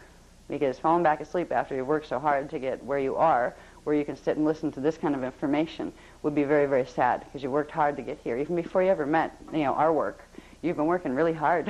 And if you look back at your life, this life, even if it's the only one you remember, you have been working very hard to get to the point where you could sit in this chair right now, and there will be a point in your future where you look back from a different place, where you actually made it through a gate. Wow, so this is inner Earth. Oh, I remember this. I used to live here. All of a sudden it's not as big a deal as you thought it was when you were on this side. It's like, is it real? Could it really be there? Could I really possibly go to this wonderful, magical place, right? And you get over it and say, oh yeah. Yeah, I forgot about that. Yeah, and so lives over there. You'll remember it. But there's a part of you that's looking back right now, knowing that you worked really hard just to get to where you could be right now, and you worked really hard, and you will work hard from here to get to there. But it's also you can get back to there, where you're not trapped in here anymore, where you're not trapped in this little tiny hologram, this controlled prison camp hologram, and where you actually help to set it free. The last one, the Dance for Joy, is mastering the Maharahuva body. That's the density 4 avatar body. It's a density 4 radio body activation, and this would be the final phase of building the Akasha Merkaba.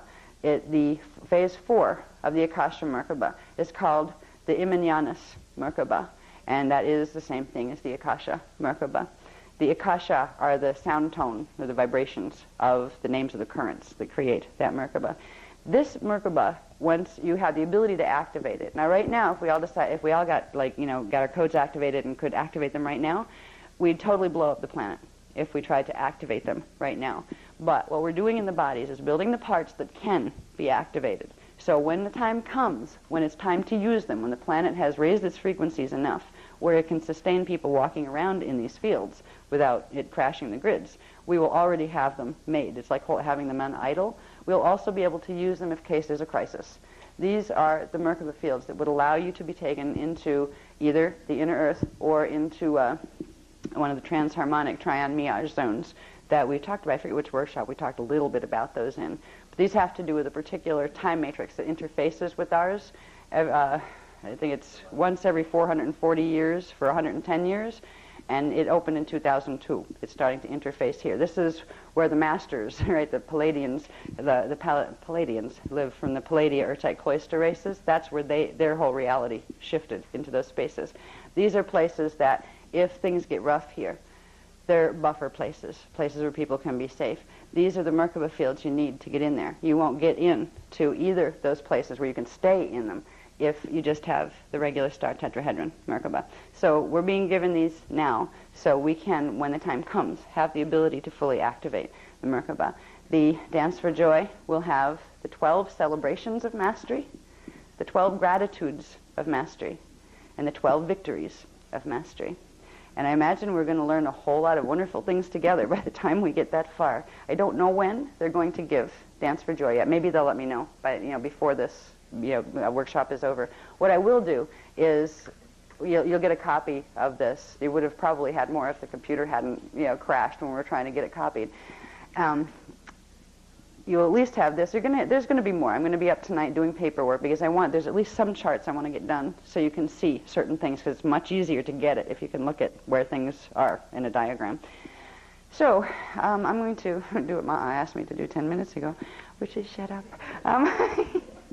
And I'm going to pass the microphone to speaker number 2. And just because he's speaker number 2 and I'm number 1, that's not a pecking order.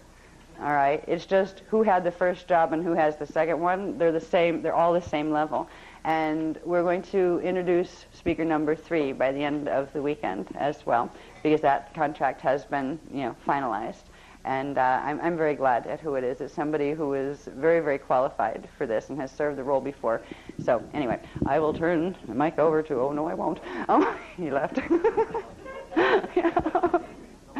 Okay. Okay. What speaker 2 is going to do is he's going to run you through. You've heard enough of being talked at. Now we're going to do an exercise, and I will let you introduce it and take it from there. Okay. You mind if I go find the bathroom? Pardon? Not. Sometimes some things come in so early that we have them for like a year or more before we're moved to share them with people. And what we're going to do together tonight is something that Shannon and I have shared once. I think it was about 18 months ago, and it's referred to as the Maharic Template Guided Meditation. And it's a particular experience which will ultimately lead to you meeting your Christos and receiving a gift from your Christos, which you will bring back to the physical body here and now. In some of my past experiences, it would be fair to say that I've had difficulty visualizing or experiencing or being led or guided by someone to a place where ultimately I would meet something called a Christos, much less receive the most massive, beautiful amethyst snow-covered crystal you'd ever seen in your life and bring it back and put it in your tailbone. But I was that man.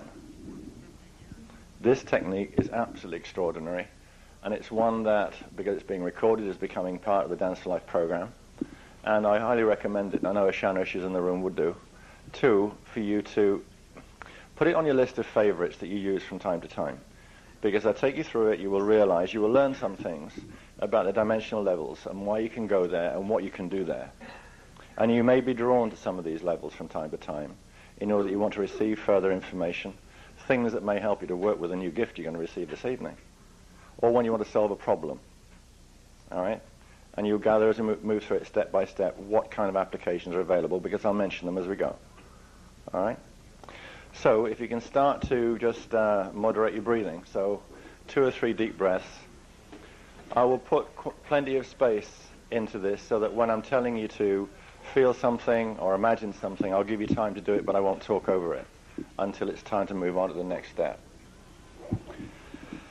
So while you're regulating your breathing, I'll just explain in outline what we're going to do. We're going to take an initial journey down to the first cell, first of the 8 cells, which you keep in your tailbone. It's where it's always found. This is the location of the Christos ray.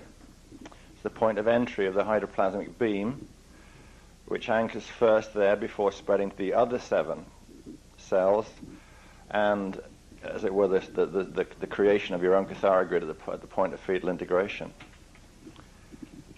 This process brings healing and enlightenment, as well as, with a little practice, experience of oneness of a kind that is rare to find. It's also a place you go to receive specific guidance and information from Source, from your Christos. So, just concentrate on your breathing a little bit. Just try to feel or sense the difference in how your body begins to change. You should be feeling a little softer, a little more stretched out, more of a stretched, graceful, gentle, flowing waveform, which is you.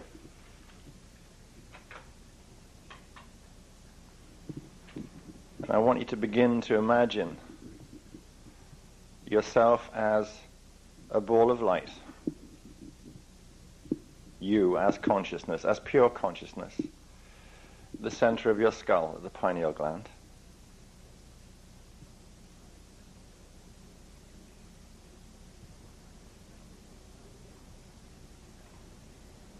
And begin to move this ball of light, which is you, consciousness, down to the first cell at the very tip of your tailbone.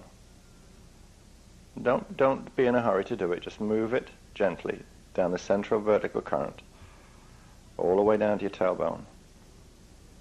On each exhale, just a little push. Gently draw more breath.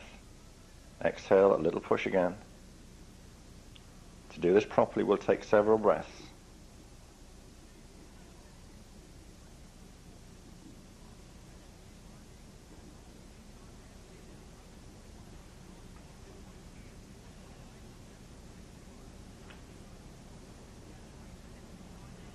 As you arrive there, I want you to try and feel yourself as a spark of light within a teardrop shape of light. The teardrop represents the Akasha. So try and feel yourself as a spark of light within this teardrop shape of light, in your tailbone. And inside of this teardrop, see yourself as a tiny teardrop of energy. So you have a teardrop nested inside of a teardrop.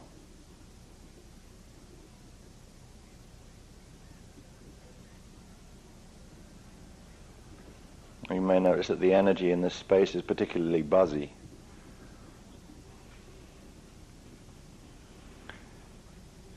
Now try and feel or sense, but in some way choose the one spot here where there is no sense of movement whatsoever. This is how the first cell really feels. Take your time and move slowly to this spot where you sense no movement at all. This is the Christos grounding space. Pale silver space or spherical silver space.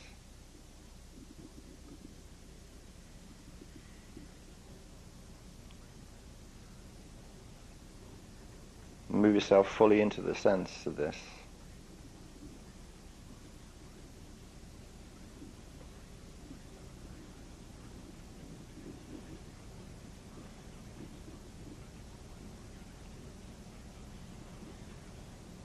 In this way you'll be surrounded by a sphere of silver light.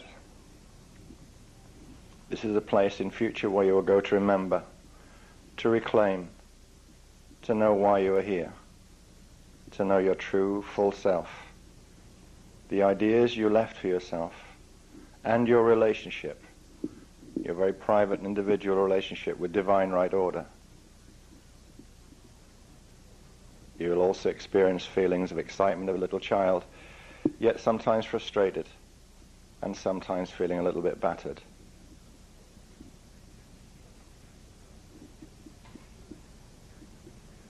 I want you to try to feel yourself as an 8-year-old child.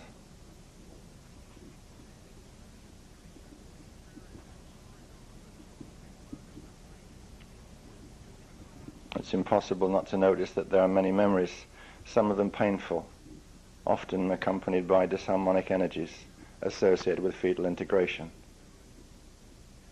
Just simply squashed up, packed away into your own emotional body.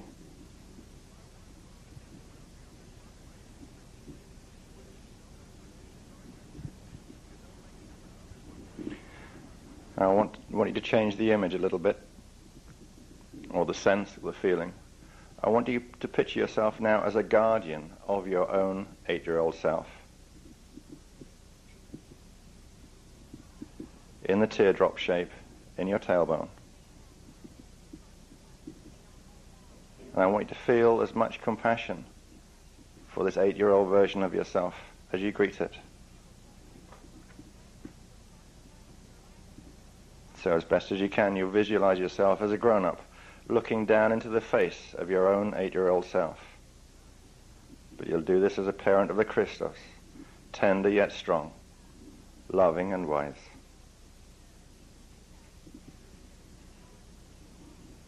Now I want you to bend down on one knee so you come down to eye level and make deep eye contact with your 8-year-old self.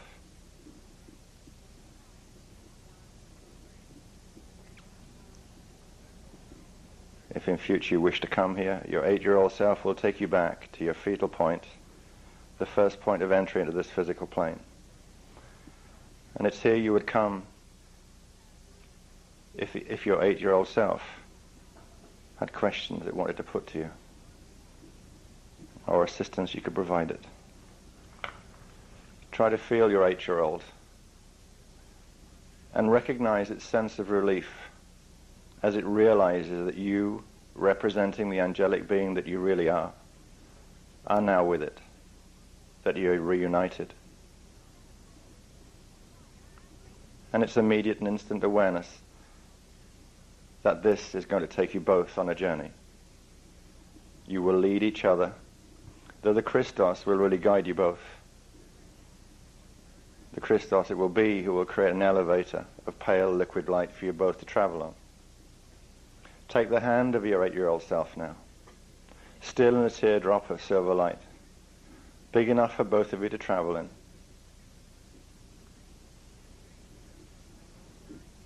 I want you to look upwards because your teardrop shape is still surrounded by the silver sphere. But in looking up immediately above your heads, you'll see a shaft or a tunnel opening in the sphere. This really represents the central vertical column of your own body.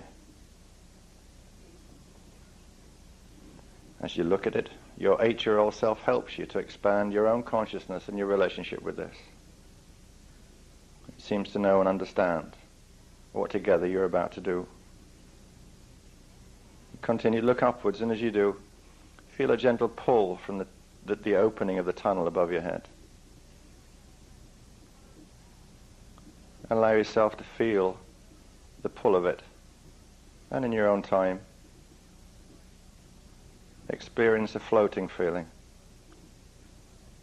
And then notice that you both are actually floating upwards, slowly and gently. As you make this journey, you'll notice that you'll pass through a pale silver field of liquid light, surrounded by bands of colored light. The first one that you come to is crimson. It doesn't touch you, and you don't want to be touched by it. But you pass through this tunnel of colored light. As you go through it, feel what this colored frequency means to you. This connects you to the D1 planetary kingdom. And here there is information for you, the first level of information that you may ever want to revisit. But here, what forms, what elementals wish to speak to you? If you have a feeling that that is so, make a note and plan to come back. You keep on floating upwards, gently and slowly, holding the hand of your 8-year-old self. And you come to the next level, which is soft silver orange field within the tunnel. The light is still not touching you. And here you may identify with the plant and the animal kingdoms, and very much issues that are in connection with your emotional body. Here is where your own emotional connection is at its fullest, and where it can be best made and remade, healed and developed. Continue moving upwards, and this time you come to a soft silver yellow field, still not touching. This is the place of the mental body and the solar plexus.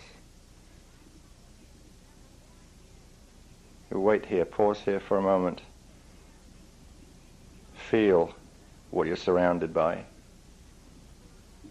It's likely that much distortion and confusion is found around you here. This is the place the blockages of your DNA exist. This is also your power center. This is the place of control issues and conflict. This is where you go to find them and heal them. If you happen to be noticing intense yellow around you here, it's showing you that you need more Christos frequency before you revisit. It's important to combine the silver with the intense yellow if you're to return here to address some of these issues. We move gently on upward now into the field of pale silver green. This is the place of the crossing point from density 1 to density 2. Allow this pale silver green swirling all around you both to touch you, to touch your skin, to feel it as if a layer all over and around your body. It seems to have a life of its own. This is the last part of you that you both remember before your higher consciousness was shut out at the point of fetal integration. This is the place to come at the beginning of sleep or for soul travel purposes. This is the place where you would go to. Surround yourself with this silver green in order to assist yourself to remember dreams in the meditative state. Continue to float gently upward now.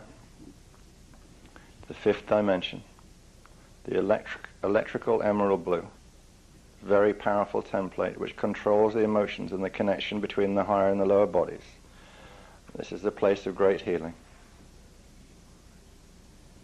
We won't remain here now and move on to the level of indigo blue. It's a strange, perhaps murky space, the place of the third eye. It's the place you bring yourself to, working with your Christos, and you would say something like, on arrival, please help me now to open my inner vision, or to open it further, if already open a little.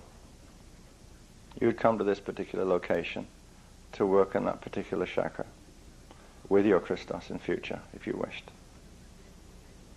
We go on now to the violet spectra. And here is a place of massive amounts of information about your soul family. This is the place which contains specific details of this or other lives. And again, you revisit this violet spectrum. Your relationship with your Christos will assist you when you ask to be shown details of other lives, your soul family, and all related information that you may wish to explore. This is a place also where you will receive much practical and helpful detail.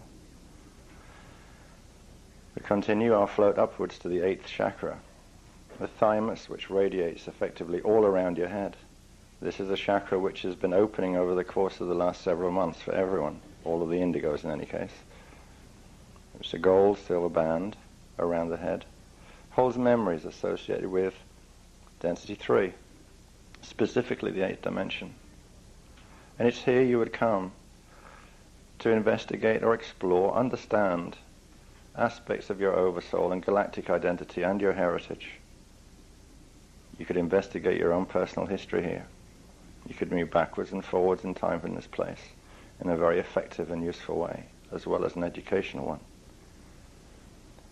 Move out to the 9th dimension, just opening also. This is represented by dark silver. There's absolutely fascinating data stored here. This is how you direct things with your thought from this place, your co-creator place. This is the peak of the Antakarana pillar, where the connection to your Maharata D10, 11, 12 frequencies are made. Move on through this field into the field of deep blue-black light. If you wanted to explore your intergalactic heritage, this is the place you would come. You and your 8-year-old continue to float up gently and easily, entering into a field of silver, velvety black light. This extends into space forever and ever. This is the place that is known as the void. Here you begin to explore, if you wished, your first manifest identity.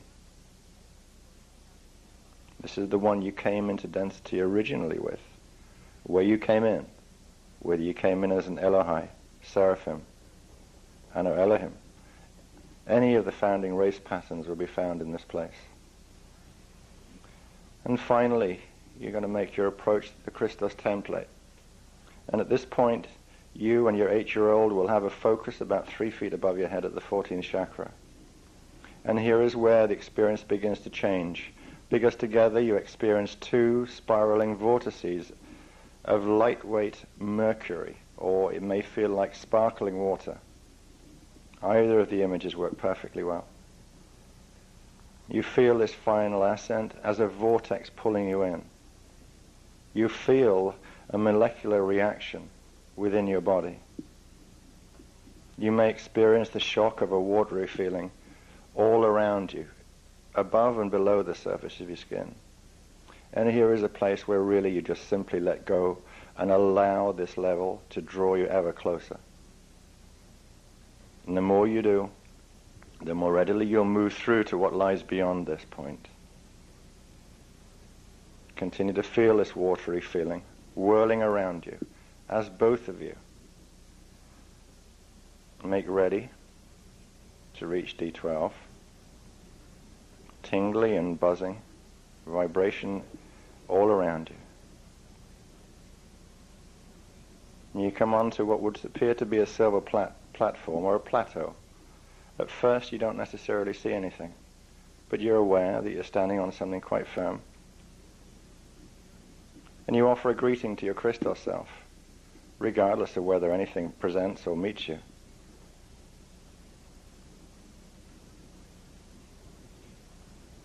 See yourself and your 8-year-old child sit on a silver platform, a bench. A silver-colored sofa would work just as well. This is a place you would go to see or feel yourself beyond ideas, beyond beliefs, beyond thought, beyond any aspects of density. Every breath you take here absorbs frequency directly into your cells, which can be brought back to your physical body. Every movement you make, your own 8-year-old child version of yourself also makes. Now, whilst you're here, and whenever you visit this place, remember that on every inhale, you bring silver frequency in through the temples of your head. And as you do it there, you're effectively pulling frequency into the temples of your physical head here. As you do it, it moves to the center of your skull at the pineal. As you exhale up there. So inhale it in your temples up there, you're drawing it in through your temples here. As you exhale it, you're actually accreting it or building it up in your pineal gland in your skull here. And this is a good technique to work to develop. This is a living light connection. Now, you continue to breathe the silver frequency in through your temples and be aware that as you exhale, you're drawing it back to your physical body down here. Regular practice of this will produce a noticeable increase in Kundalini, which will last for anything from 4 to 5 hours. Will give you a short, sharp build-up in Kundalini should you ever need to do this. Now, you came here to find a Maharic contract, the one common purpose shared by all 1,720 aspects of yourself, to experience a set of cognitions of books on books, books about books, books beyond books you've ever known before. So imagine yourself and the child that is with you surrounded by beautiful ethers.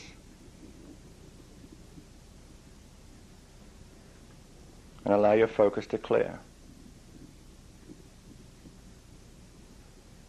And as you do, out of the ethers you will find emerges a pale silver person, a wraith-like figure, a guide, the Christos, which is you. And the Christos figure approaches you and greets you. And if you ask it, in this very moment, it will present you with a program of your own initiation in the form of a crystalline structure. You reach out, both of your palms face up. And in this moment, you will receive a crystalline form. It is entirely peculiar to you, as personal as ever you could wish it to be. This is a gift from your Christos in this moment of the greatest magnitude and gravity, taken in the form of a crystal, and contains all details, or further details if necessary, of your own avatar contract.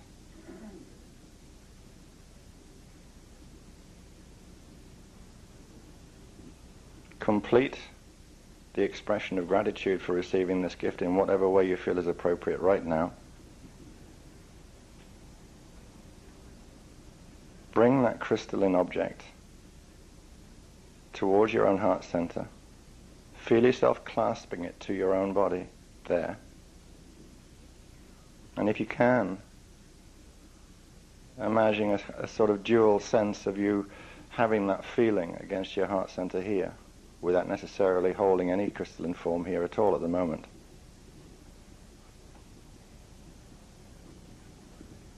Under private circumstances, you could remain in this space for as long as you were moved to do, and in time, you would doubtless enjoy long and animated conversation with your Christos self. But for now, we will bring you and your 8-year-old version of yourself back into this room. So, very slowly, together with your crystal gift, and bearing in mind that as you travel back very slowly, the crystal that you've just received, or the crystalline form that you've just received, will absorb more crystalline structures as you move back down through the levels, collecting elements, information, further practical gifts from the oversoul level, the soul level, those things associated with your fetal contract or incarnational template, instructions that you left for yourself. Move slowly down through the levels, moving down from the 14th chakra, comfortably down into the crown, not too quickly, moving down through the standard 7, 6, 5, 4, 3, 2, back into the tailbone. Now, take the crystalline structure, visualize it in your physical hand, and I want you to move the palm of your hand around to your tailbone. Put the palm of your right hand holding the crystal that you receive from your Christos self into the space in the area of your bottom where the tailbone is. I want you to pull Maharic frequency from the earth core all the way up to your heart center. Deep breath. Expand it as a sphere in the heart center and push that sphere of silver energy down into your palm, activating the crystal and all possible DNA strands at this time.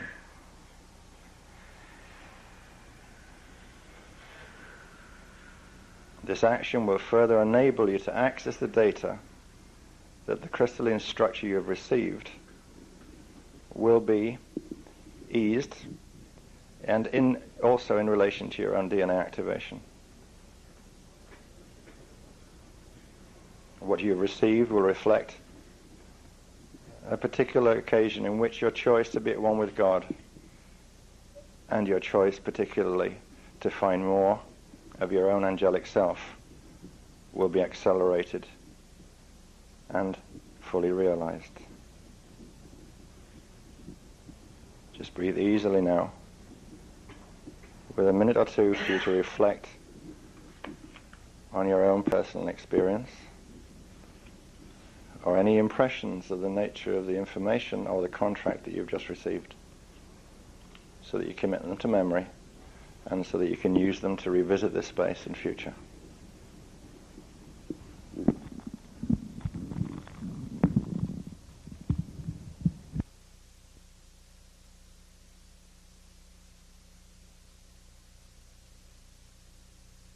Yeah, that was excellent. Okay, conference. All righty. How'd you like that? Did you feel movement with this?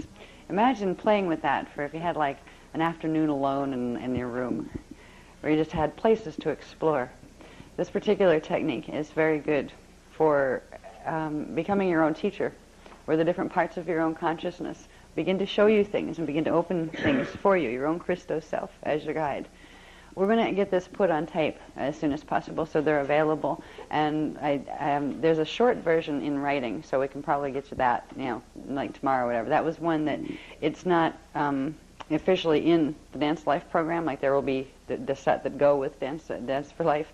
This can be used with it, or in just on its own, or with other ones as well.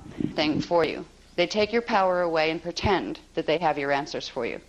All right, you have your answers. We have information that belongs to all of us, that we have a job that we've been commissioned to do, which is to translate, so it's easier for everybody to get their hands and their brains on it. The rest belongs to you. We're just here in service to you and in service to the Christos mission. So I just want to make that very, very clear for the people, particularly the people who are new. This is not a guru movement, and it never, ever will be. And hopefully, if we do our job well, you'll never, ever feel you need a guru or a guardian angel again. Guardian angels can be your friends. A guardian friend is fine, but an angel, guardian angels, and those kind of things, so people are taught to give their power to. Oh, the angel will fix it, or this one will fix it, or oh, that one will save me. I don't have to worry about learning this. This stuff is totally disempowering. It's an insult to you, because it's saying you're a pathetic, lowly little thing, not much more than an animal. And of course, animals need somebody to take care of them because they can't think for themselves. If you do well with these programs, you'll eventually get it, where you'll look at that kind of stuff and say, all power to you, nice angels up there, the ones that are actually, doing well. But I'll be your friend, but I'm an angel too. I don't need you to fix things for me. I know how to do this for myself. When you encounter teachings like the Lord of the Rays, the Masters of the Rays, and this kind of stuff, oh, the Masters of Karma, they'll fix it for you. The Karma Lords, there are some things to teach about these. Well, if you become a Karma Lord yourself and you know how to fix your own, you don't need another one to do it for you. If you become a Master of the Rays within your own being, you do not need a master who is manipulating the rays to manipulate those rays in your being. So there's a whole shift in consciousness. You'll find yourself, it's almost in retrospect, you start to get it more, because once you get that lesson and you realize that, hey, I have all of these things inside of me. I don't need to put my authority, that's really mine, out on somebody else to fix it for me. I don't have to be scared. I don't have to worship. Worship. You don't have to worship anything. Honoring the worship is different than worship. God is real. God is a being. God is beyond form. God does not need you to worship. What God really would like would to have a conscious co-creationship relationship with you, a loving, open friendship. Think of children. What if you were a parent and you had a child and you raised that child up until the child wasn't a grown-up, and the most fulfilling type of relationship you can have with a person who used to be your child, and will always be your child, but they're not a baby anymore, is a friendship where you learn they teach you things too. You learn and grow together. You're friends. This is the type of relationship that God really wants. It doesn't want subjugation. God doesn't want you to bow down and pray and beg for forgiveness because you're a lowly, pathetic, sinful thing. This is a bunch of nonsense that we've been fed, that has manipulated us and kept us scared and begging for a long time. So if we work with these programs, we'll progressively come into our own power, where we know God lives within us. God is a part of us. We are a part of God. We don't need to play those little power trip games. When we talk about the Manau tomorrow, the Manau force is the God force that's in our cells and in our bodies. And it's much more than that. So when we get into tomorrow's things, we'll talk more about that. I just wanted to point those things out to you, especially because there's some new people in the group. This is not one of those self-proclaimed savior groups that, oh, we'll take you off on spaceships and you'll be fine. We will teach you what it takes to go through stargates. Whether or not you ever get through one is going to be between you, yourself, your avatar, and what you came in with as far as the karmic imprint. We will give you the teachings that will allow you to have the knowledge you need to work through those issues with yourself. But we will not ever promise to save you, but we would do our best to help if we could. You know, if it ever went into crisis or anything like that, we would do our best to round you all up and say, okay, whatever level you're at, amplify it as much as you can, because here's what we have to do, here's where we have to meet, pickup is at, you know, whatever. If it went into that, we would, you know, be in service to you that way, but we would never, ever lead you to believe something that wasn't true. These people that say, oh, we'll save them, you know, we'll save you, just believe in this being or that being, and that one's going to save me and get me through, and the whole bit. They can't make those promises because they can't take your DNA template out of your body. They can't fix it. You have the power to fix it. So it's very sad for people to put their whole trust in a being that seems to have some knowledge and they seem to be enlightened, and that being promises them salvation. And then they find, if, say, they're on a planet and pole shift happens or something, all of a sudden they're still sitting there waiting for the spaceship to come, or waiting for so-and-so guru to hold their hand and take them someplace safe, and so-and-so doesn't show up, and the ships never fly. There is a very deep sadness, not just for the person who has experienced this type of thing. There's a betrayal factor that happens that can really be soul-crushing. It can really, really put a person's soul into a space of having a major mistrust pattern that will come with them in the next incarnation and the next experiences that they have. We will not lead you or set you up for that. And when you go into a situation of teaching people yourselves, remember that. Because anybody that tries to play overlord to anybody they're teaching is not teaching our program. I don't care what lip service you're giving to it. And I've met a few that have been doing that.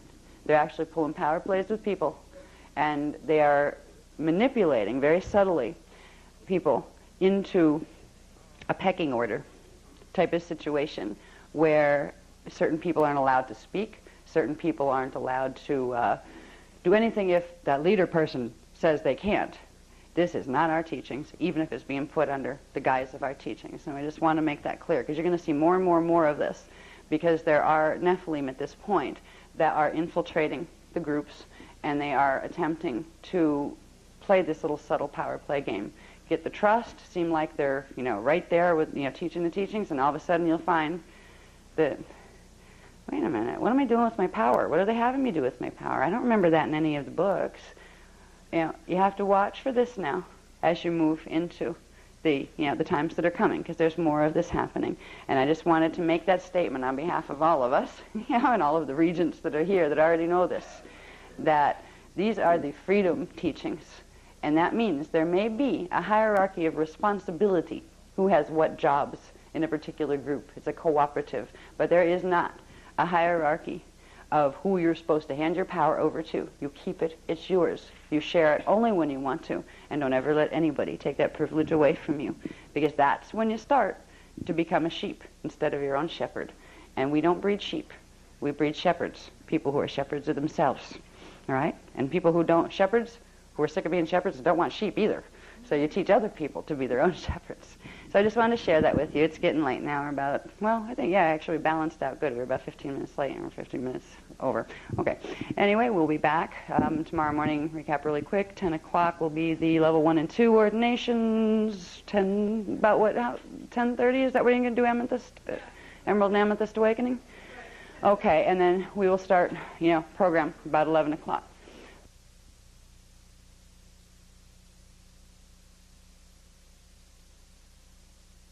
this course to someone else, the progression of the charts that I'm going to put up, and I'm going to go through them quickly after I go through this, and this is a new one that you haven't seen yet.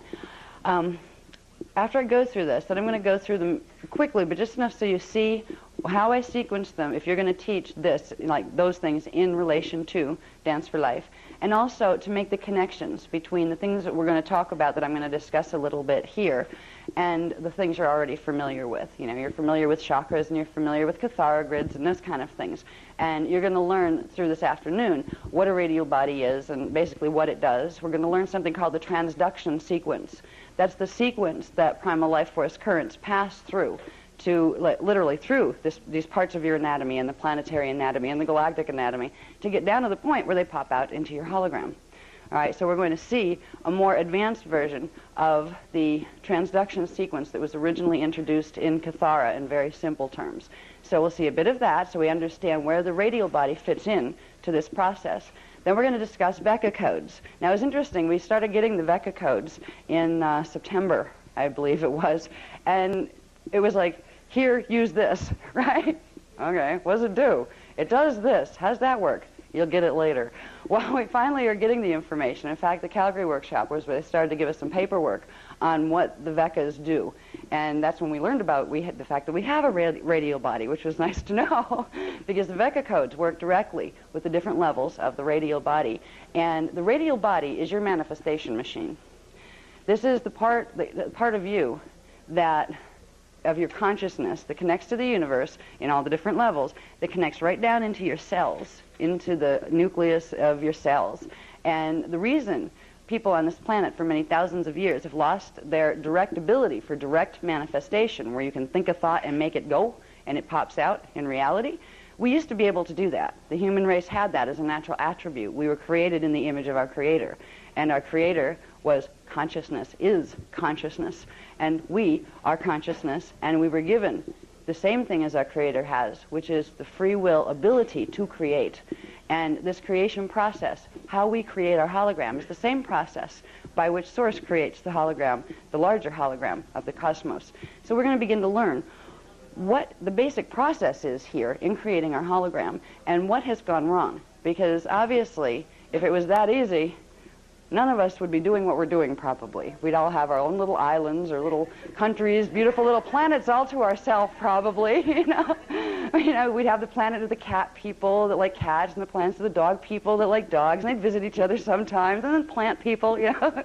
If we could all just make it go. And most of us are so tired at this point. We've been on this planet for a very long time. Indigos and humans have been repeatedly incarnating here because they made a commitment ages ago to fulfill the Christos realignment mission on this planet.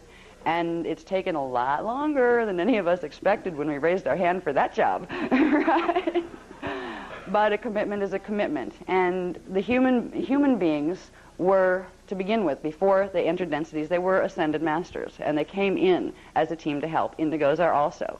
So it's interesting, we've actually taken on the conditions that we were hoping to help the others heal. We let ourselves fall flat on our faces so we could learn what that meant, so we could feel what a consciousness went through in that state, so we could find out how to fix it, and so we could understand and maintain the love with the others who fell and could do horrible things. So we've learned a lot in the time we've been here, but most of us are very, very tired. Just like, okay, can we do game over like with this already? Can we get on to the next game? You know, because it's just, after a while, a victim-victimizer for like 250 billion years, it gets old after a while. Been there, done that. Can we do something else now? Well, this is the time period that we all knew would come when we entered manifestation here. We knew this time period would come. It was a time period when what's called the Phantom Matrix healing experiment was going to be over. And we are in that time frame now. It's a time frame when no matter how far we fell and how lost we got, we were going to let ourselves remember who we were again. And we were going to reclaim the knowledge that was ours so we could heal ourselves and then assist in healing any of them from the Phantom Matrix that wanted to be healed.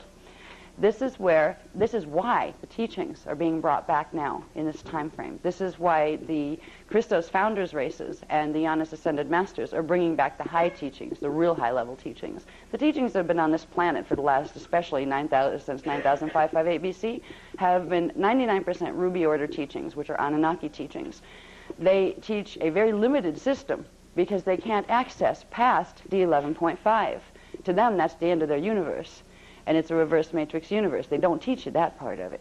They teach you how to ascend into phantom matrix. They teach you how to go into an astral body that doesn't have flesh matter like this one, and they call that ascension. That is not what full ascension is. That's actually descension. That's falling down in the pit. What we are teaching are the original teachings that their teachings came out of and got twisted from. These are the original teachings that belong to everybody. They belong to all of the Christos races.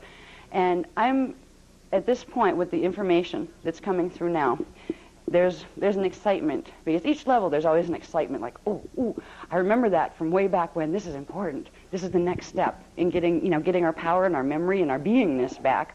But this time, with the release of what's called the Manau codes, this is where we begin to get back our ability directly of direct manifestation. It's not going to come all at once, poof, there you go, you're fixed. But we're going to be able to begin a massive healing in our own bodies, which is fascinating because most of us don't realize how mutated the life forms on this planet really are. When you start to realize that hydrogen atoms that hold like DNA together don't have neutrons, and neutrons are the things that open up to let the other frequencies come in so the cells can blend with the ones from the next harmonic up so you can turn into light and then pop up someplace else in another universe.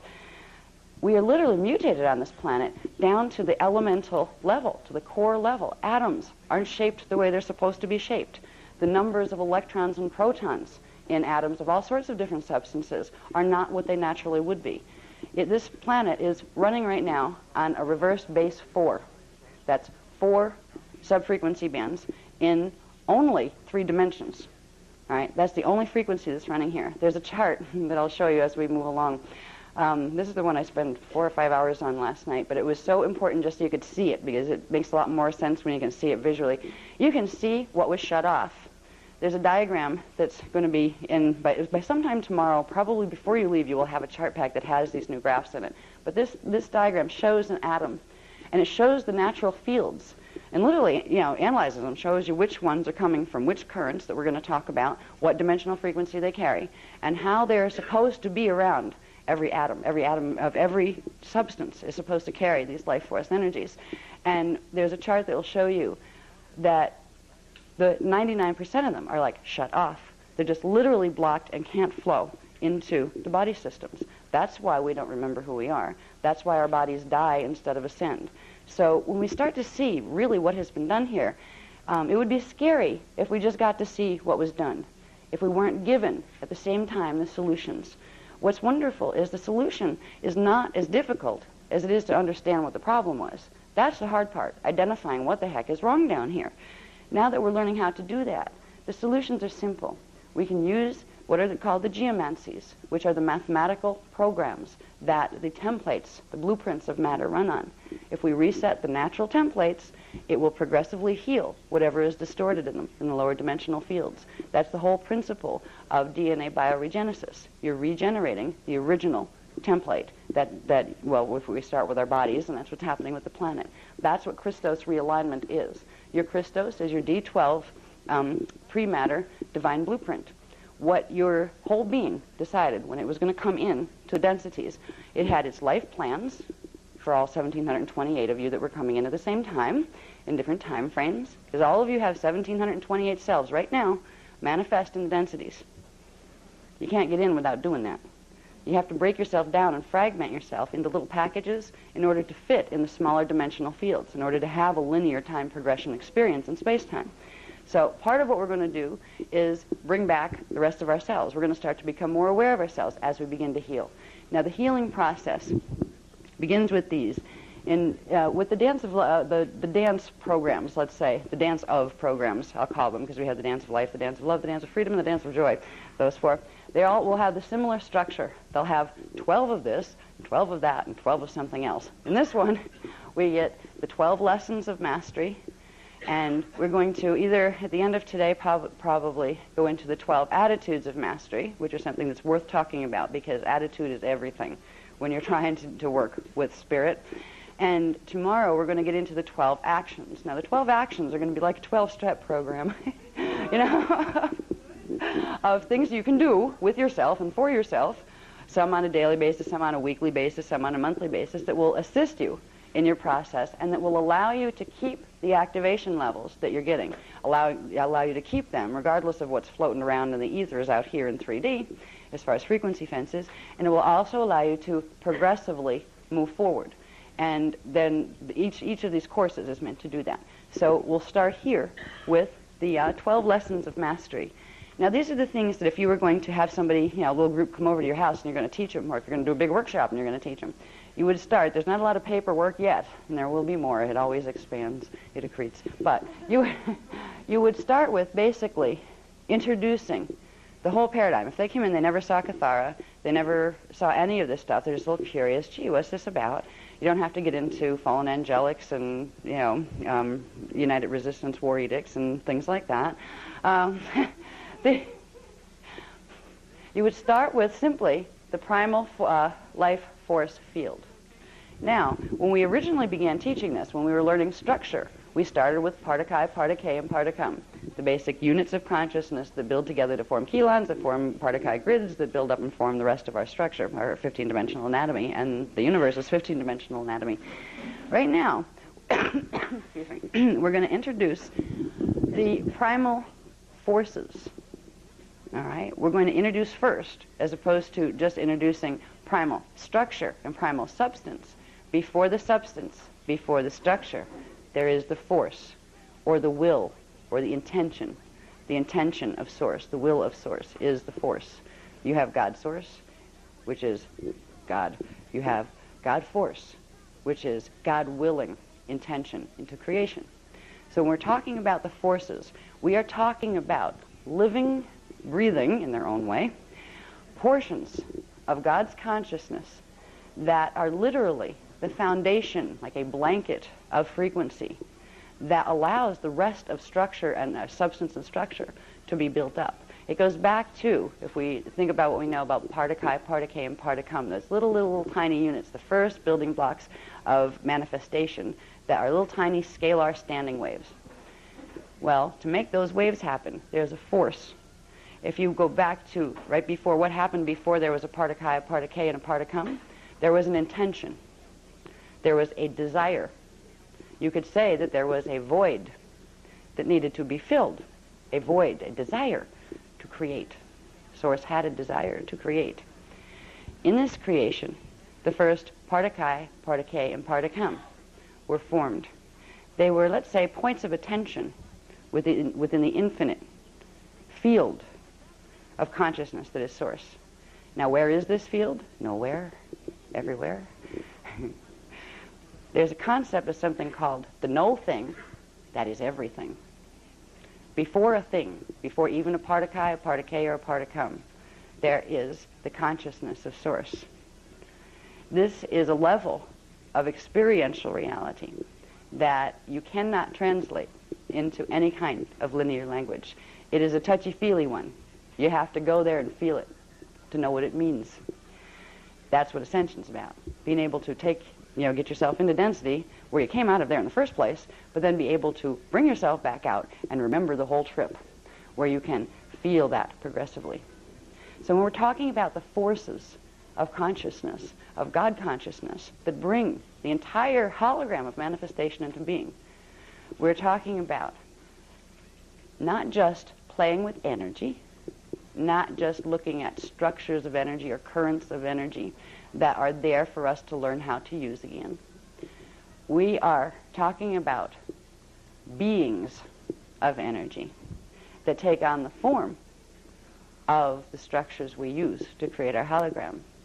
These are the co-creation forces. There are three primary co-creation forces that give birth to the first three units, the Partakai, the Partake, and the Partakam. The first three creation sources, parts of God. God's all one big thing, and decided, well, I want to do this creation thing, and I want to try this thing called externalization. So it broke itself up within itself into 3 different perspectives so they could all look at each other in a certain way.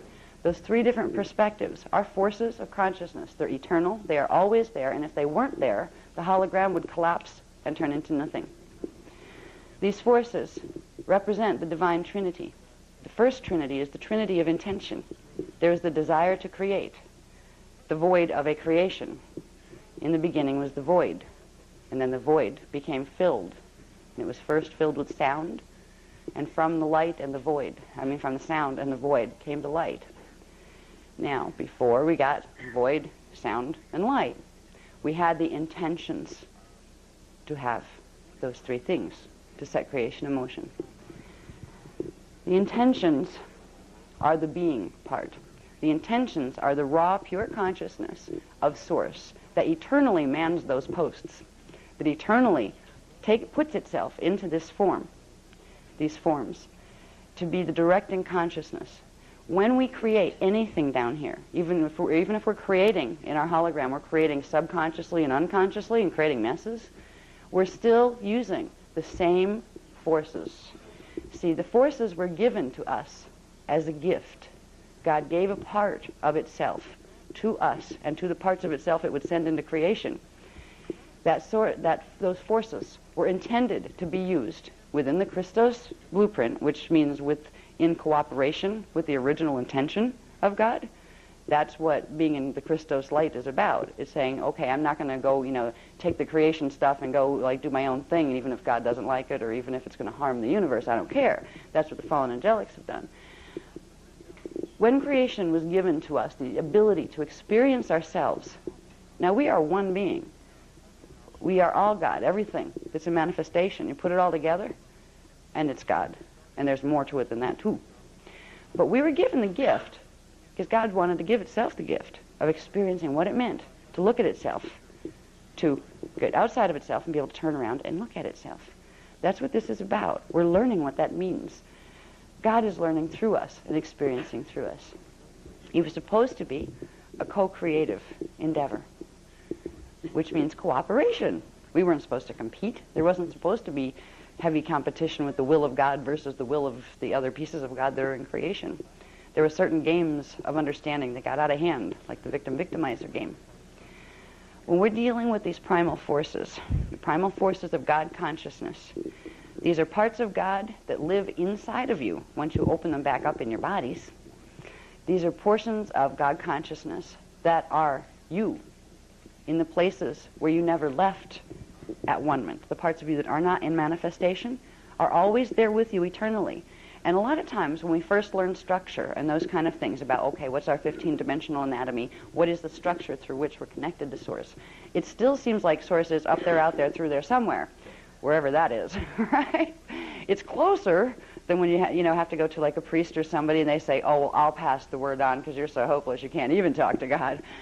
We've learned that, yeah, we can. God's with us. Okay, God's inside of us. Okay. And it's like the mind gets it, but the feeling body kind of goes, I don't feel like I'm at one with God. It's like, I'd like to be at one with God. Am I doing something wrong? I know the things now about how that would happen, and I'm trying to do them, but I'm still here. I still can't ascend. I can't even levitate my pillow. If I'm at one with God, what's the problem? Am I having an issue with myself, or I'm mad at myself and I'm not talking to myself? No. After we learn structure, after we learn at least what the basic format is of what parts we have and how we need to learn to use them in order to open that part of our own God consciousness, our direct connection to Source in us, the next part is learning about the consciousness itself, which are the forces. The 3 forces. The first force is called the Manu, M-A-N-U. The Manu force. And these are the translations of the tonal vibrations that these portions of God's consciousness would have. That's how they translate into the languages down here. They're called other things in other systems where, the whole universal structure is built on different mathematics. They would sound different there. Now, the Manu force is the force of what would be called originally the still point, the first point of attention when Source decided it was going to create. It was going to create this whole thing called a cosmos. The first part of itself that it moved into a fixed point of perception to begin this process is the Mano part. It is the still point within the mind of God, within the soul of God, within the beingness of God. The Mano force is the force that the other two forces that create the Divine Trinity came out of. That is the first one and the most powerful part of the God consciousness. It is considered the Divine Spirit, and out of that came the Divine Mother and the Divine Father, the Divine Sound and the Divine Light, out of which everything else came into creation. So in the beginning, we have the Mano, and out of the Mano, the next thing that came was a vibration, the first vibration, the first particum unit, first point of vibration, which would be the first pre-sound sound that was also a force. It was a force, a part of God's consciousness. First God broke a part of itself down into the Mano, then it broke that Mano down into two other points of focus. The first was the Ire, and that's the Divine Feminine. The Ire forms the sound. At the same time, it wasn't one was created first. They pop into existence together, just like with Partakai, Partake, and Particum. You have Partakai phasing that we've talked about, where you have one Partakai unit, and it breaks itself down into a Partake and a Particum, and it polarizes. Then it comes back up, and it flashes on and off. Well, this is the same thing. These are the first Partakai, Partake, and Particum. But they're alive. They're beings. They're fields of God consciousness. And each one of us are connected to these fields of God consciousness. So once we know structure, the next thing, it's kind of like once you get the wiring done in the house, then you turn on the power and the lights work, right? Hopefully. We are learning now what that power is so we can turn on the power, our own God power that lives within us. And that power is fueled by one primary intention. And that one primary intention, that all of those parts, and the parts we're going to find out that came out of those, they all function on one primary agreement, one agreed upon intention, a creation intention, that was love. Absolute, unconditional love. We're going to learn, as we move along, we find out about the currents that come out of these. We find out more about these forces that live and breathe within us, and there are parts of us that live and breathe within us that we need to get to know again. There's the one thing that is a fully unified field, the unified field consciousness, field of consciousness that is composed of standing scalar wave grids and all that stuff. The underlying thing that holds it all together is the force of love, the force of vibrational harmonization.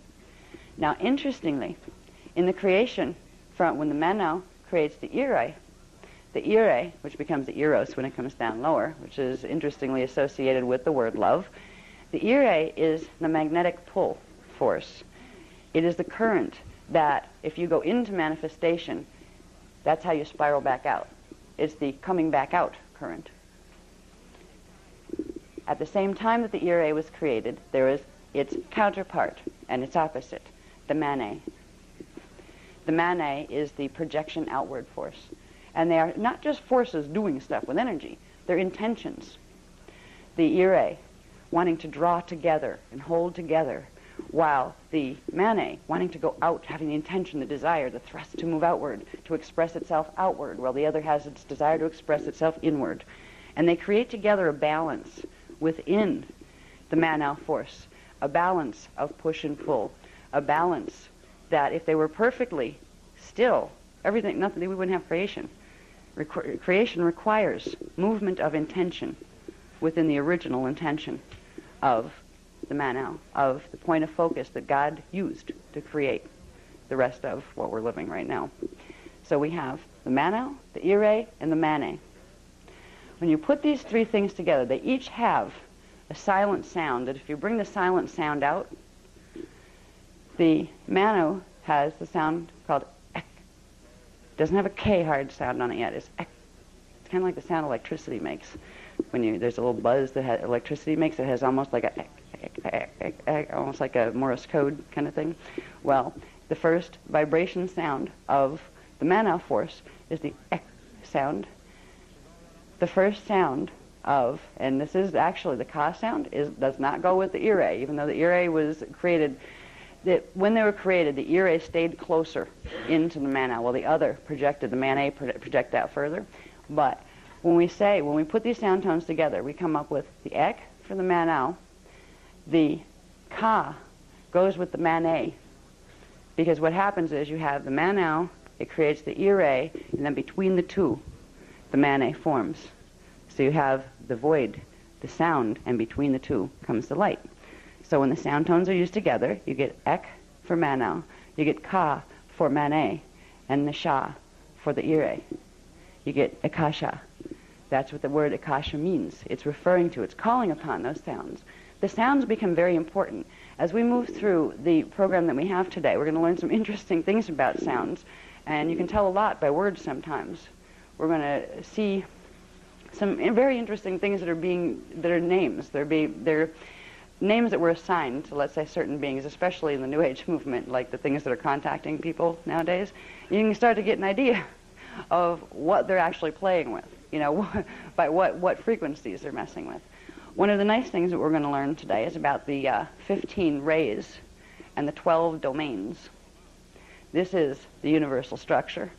And if we understand this, we understood basic structure. We understood there was a primal sound field, and then there was a primal light field, and from that there was a divine blueprint, and from that you have your 12 dimensions down here. Now, behind that are the forces, again, the consciousness fields, the forces and the intentions. So when we get into exploring what we'd call the primal life force currents when we were dealing with them on structure level, these become the living rays of consciousness that we embody, literally combinations of them. And that's what makes up who we know ourselves to be. So we're going to learn a little bit about what they are.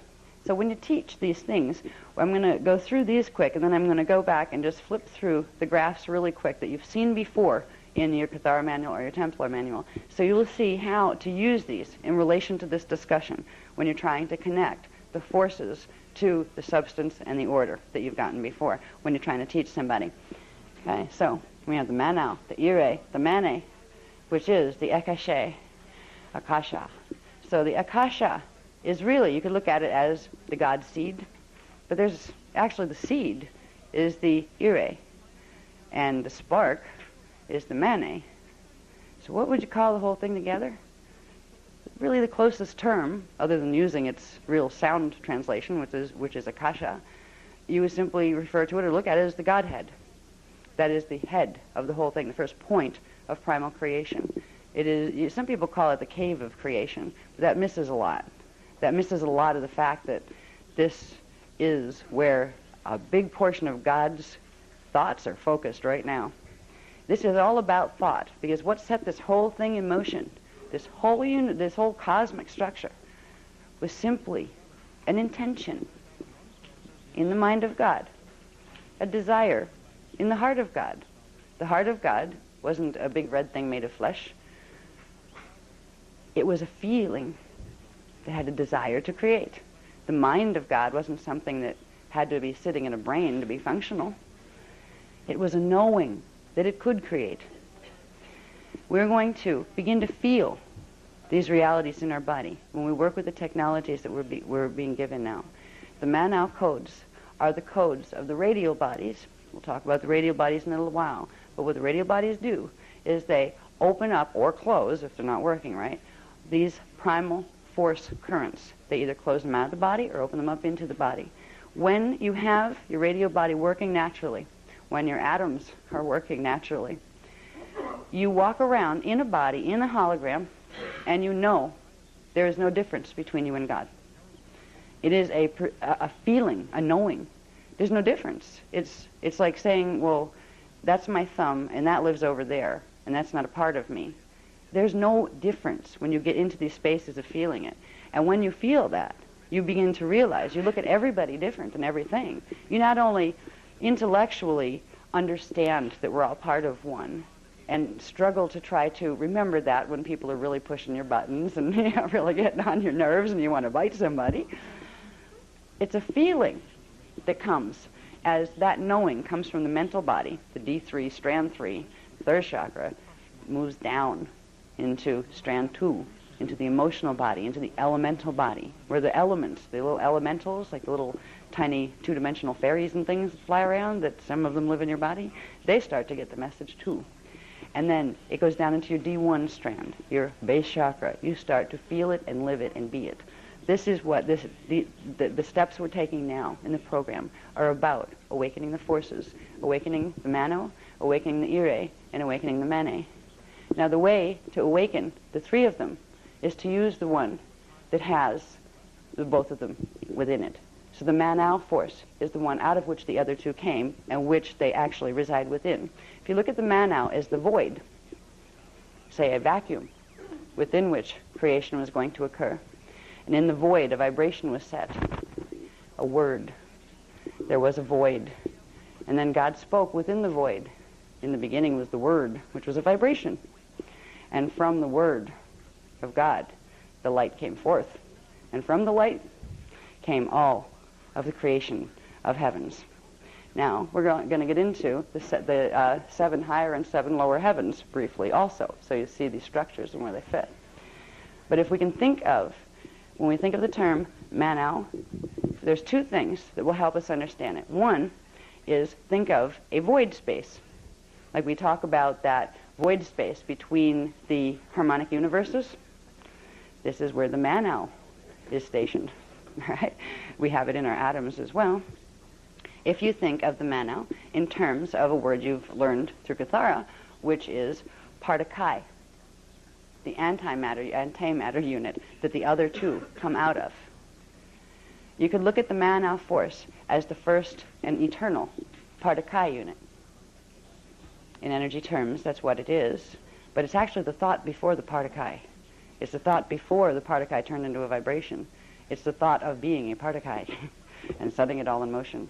We look at the word Ire. The Ire goes with the Partakam. It can also be looked at as the divine feminine seed or egg that was in the void or the womb of the Manao.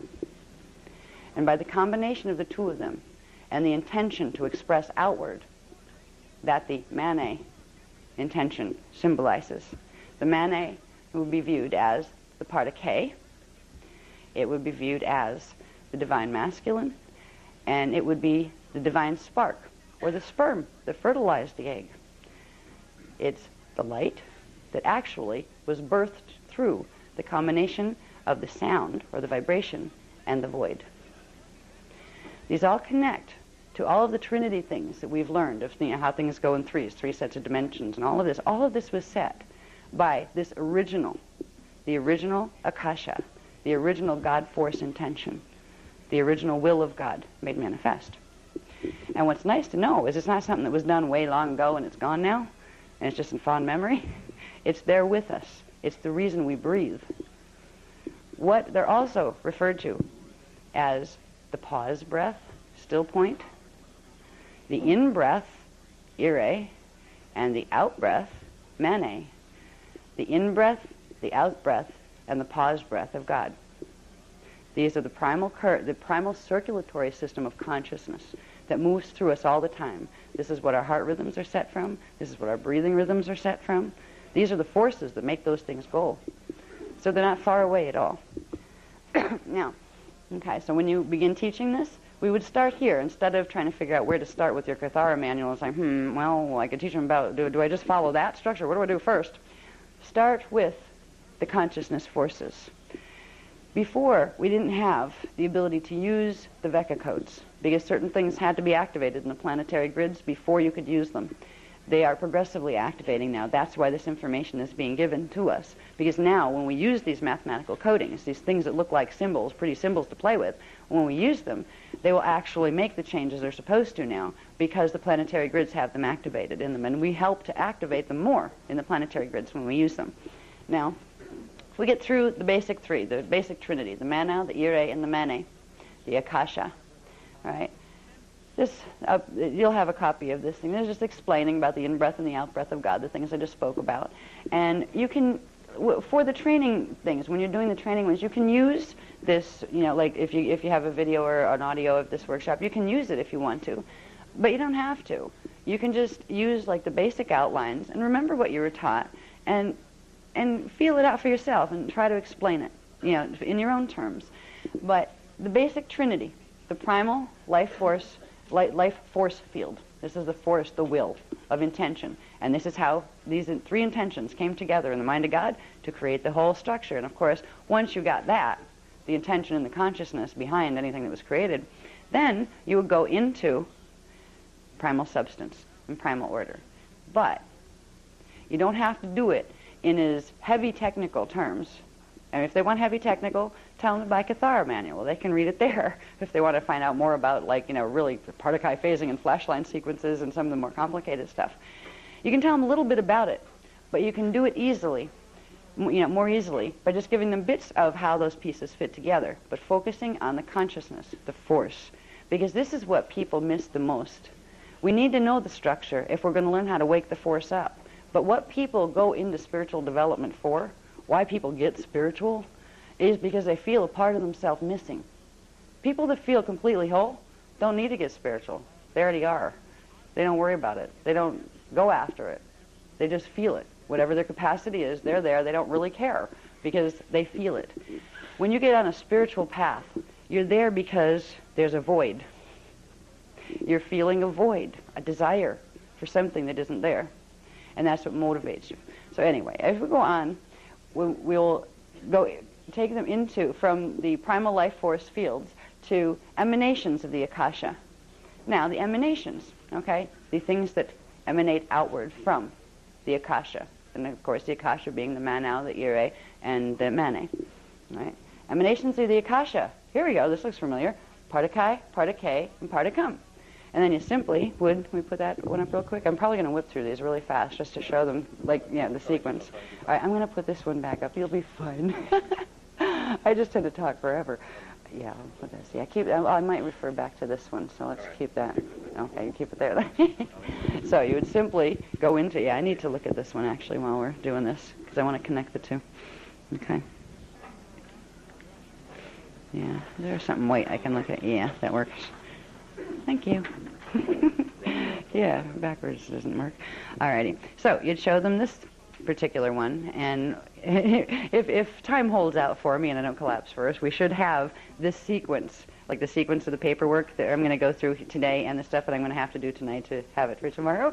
You should have this in a chart pack. So you at least have a little booklet that you don't have to pull out your Templar manual and your Cathara manual and start whipping pages all over the place to try to figure out how you're going to make something simple. It'll be a simple enough manual, but it's also the most sophisticated of the teachings that are here yet. So you'd start with simple Partakai, Partakay, and Partakam. You have your Partakai antimatter units, which are the intention. They first start as the intention of the Manau. The Manau force, that is the first intention. It creates a thought crystal, a crystallization of idea, before it becomes a manifest thing. That's the first Partakai, the first part of, I need to rip over my lips, first Partakai, first antimatter unit that is not quite manifest yet. This is the non-manifest part of manifestation. This is the embodiment of the Manau. And from that come fields and fields of Partakai units. And the Partakai units are a total reflection of the original Divine Trinity. You have the Partakai, that would represent the Manau.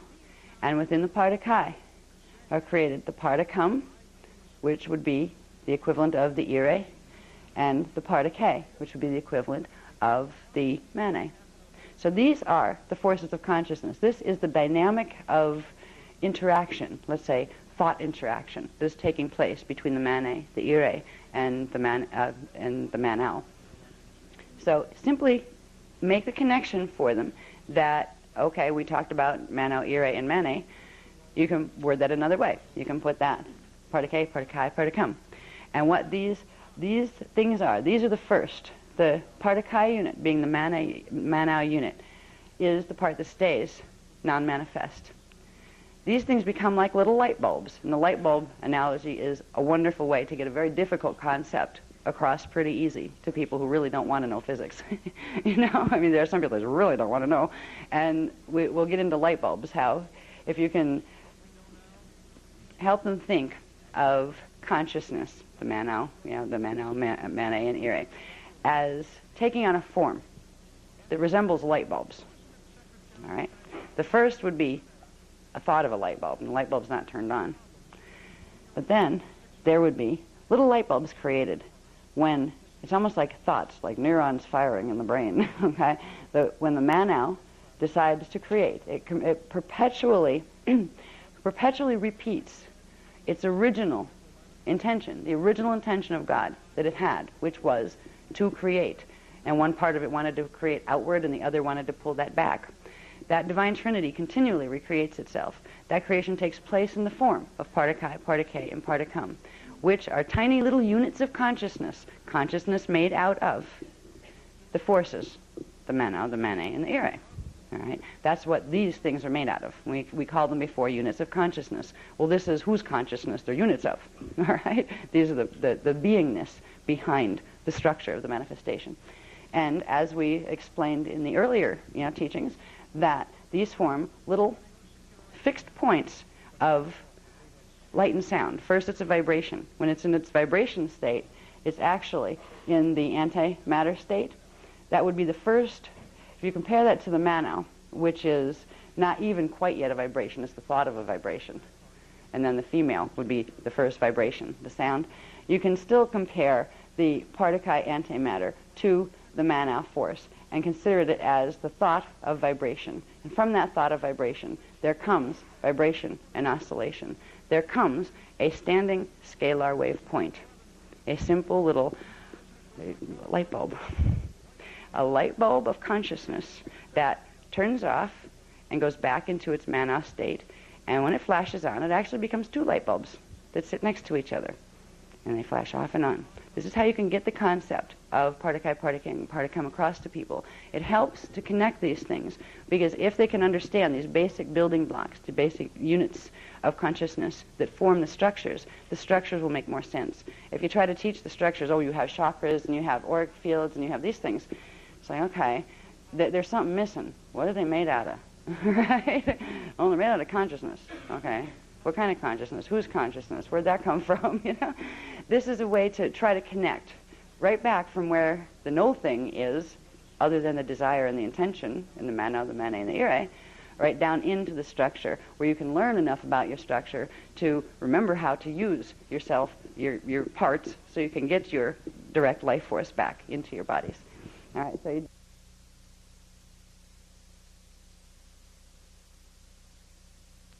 that, okay, you have this field of little light bulbs that turn off and on at different rhythms. Some go on while others go off. And where these flashes, they're all like fixed. They're actually not moving. They just flash off and on.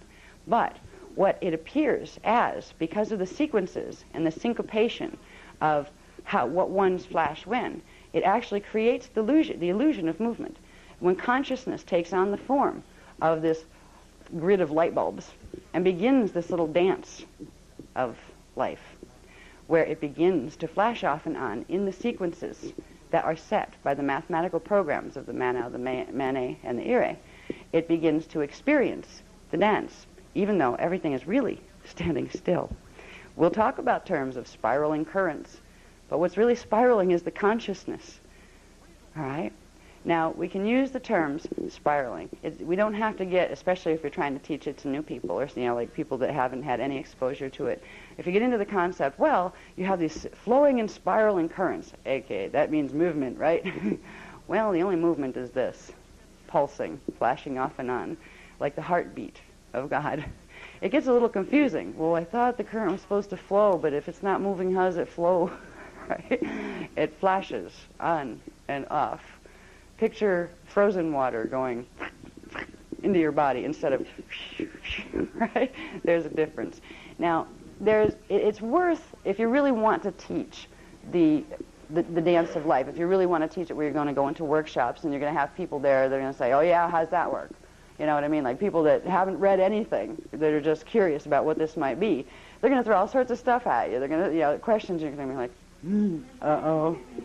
If you don't know how to answer them, you'll lose them. because it's really, if you really want to do, like, if you want to make a job out of it, you want to do workshops and get paid for doing workshops where it's fine to get paid for workshops if you're giving people something that's worth paying for. And unfortunately, most of the time, you're not the one that decides that. It's going to be them. If you're not giving them what they want, which is answers to the questions that they have, and an understanding that they can take and use, they're not going to come back. They're not going to like you as a teacher, and you're going to kind of feel frustrated. So it will help if you take enough time to learn, look through your Kathara manual a bit more. Fix on, what is a flashline sequence? If somebody asked you that, what is a flashline sequence? How many people could answer that right off the top of their heads? That's good. Really? Oh, come on. You're being modest. Yeah, that works. Yep. Flashing off and on of a fixed grid of light bulbs, and each dimension, right, is one line of light bulbs that has one flashing on and off rhythm, and then the next dimension has, D1 would be one line of flashing, D2 would be that line from D1 plus another one, so it would have twice as many flashing on and offs. All right. Now what these flashing on and off things do, this is called, that's a simple way to explain Partakai phasing. Because what is creating the flashing on and off is that. You have that cycle of Partakai phasing where the Partakai goes from being an antimatter, where it's really not in matter, especially when you get up into the higher, like the vibrational fields, the primal fields. It's not even in matter. It's in Manau. It's in the thought of being in matter. And then it flashes on. This is your light bulb, flashing on and off. So what you are explaining to someone when you're talking about flashline sequences is the sophisticated concept of Partakai phasing, how these primal units of consciousness and substance begin to, before substance, begin to interact with each other while standing still. And there's a pulse of consciousness that keeps this going. And this is why, and this is the verification that God is alive and well. Because if there wasn't a pulse, a movement of consciousness that kept Partakai's phasing, none of us would be here. There would be a field of no thing that had no awareness of itself. There would be no awareness. So anyway, to keep it simple, take people through as much as you can with Partakai, Partakay, and Partakam, just so they're familiar at least with the terms, because they come up a lot. When you learn more, they do come up a lot, and it does help to understand that they are just a representative form of the divine trinity of the forces, which are the Manau, the Mane, and the Ire. Okay, and the Partakai build up, and they begin to, the flashlines start to interact with each other, and they actually begin to spark more Partakai units into manifestation, where they accrete, or bring more out of the non-manifest worlds, out of the Manau, and out of the Ire, and out of the Mane. They bring more of like thoughts, like intentions, like vibrations into manifestation, and fill out what we used to be just one thought, fills out to become many similar thoughts. And those thoughts become many Partakai, many scalar standing waves that progressively interact with each other. And the more they interact with each other, the more they draw out of the Manau, the more they draw out into manifestation. As we move through the teachings today, we're going to get into what the Manau and the Ire and the Mane have to do with your creation process. Because these are your forces, your powers, the powers that were given to you and entrusted to you by God, the part of you that's up there now still. These are the forces that you create with thought. There's a process of using what are called the sacred Surya songs. Sacred movement, Surya means movement, divine movement. Son, P-S-O-N-N, is a divine song that has to do with firing Partakai, Partakay, and Partakam, or Manau, Ire, and Mane, into manifestation. There's an exercise that we're going to do today, probably toward the end, that is, we're going to learn some magic words. That's what it comes down to. Some more songs. Yes, these are the Manau songs. These are the beginnings of activating, doing the tonal activations that bring back those portions of you that are Manau, Ire, and Mane into your body. And they are the commands that if you desire to manifest something, and it takes practice, especially when the first thing you need to manifest is getting your radial body cleared. So when you manifest, you get what you want instead of its opposite. because there's that extra level of polarization there. So every time we think a thought and say, I'm going to make that happen, you get part of this, and the other part goes the opposite way, and it does something else completely different, and it almost neutralizes what you were trying to create. That was a little setup that was done here on the planet by the fallen angelics. So we literally neutralize ourselves when we try to create. We have a little minimum bit of creative power that's running through, but the rest bounces into itself and demanifests. So we can't, we have a very difficult time directly manifesting stuff with our thoughts. The exercise today, now this was the last thing that they gave me before I finally surrendered and let the computer win, because we were having a battle all night with the computer. But I was glad that I stayed with it long enough to bring this so we'd have this to work with today. There is a string of sound tones, vibrations, that go with each of these primal currents. And I call them primal currents because these are the consciousness that are within and surrounding the things that we have called primal life force currents. These are the life force that's of the currents, that makes the currents happen, that we've talked about before, the currents. Okay, we're going to learn how to begin using, and there's lots of levels to this. This is just the beginning. It's like getting the car keys for the first time when you're a teenager, right?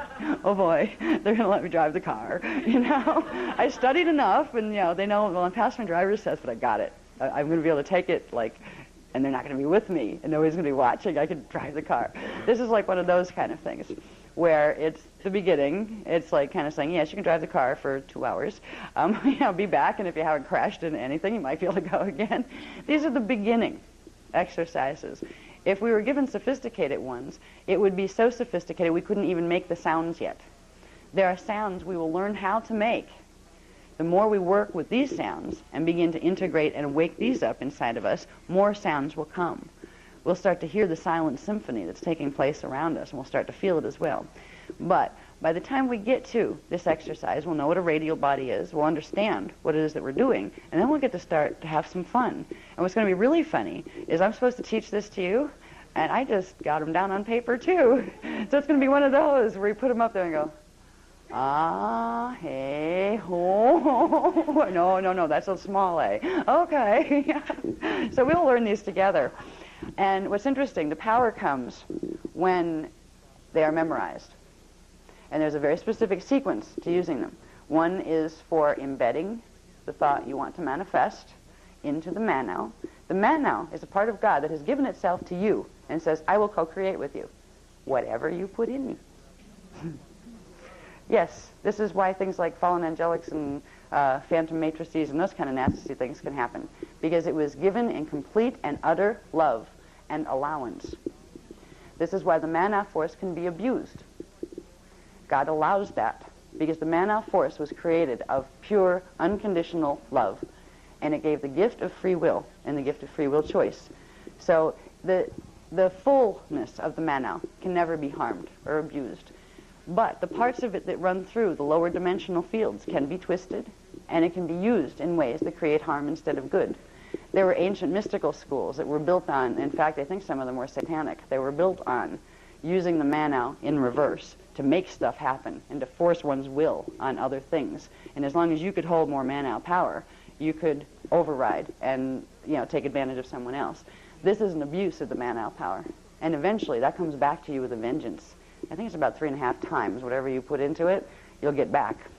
Because the man-now will bounce back to you, whatever it is you created, whatever your intention was. If you're intending loving co-creation that honors other beings, you will find the universe progressively just appears to like you more and more.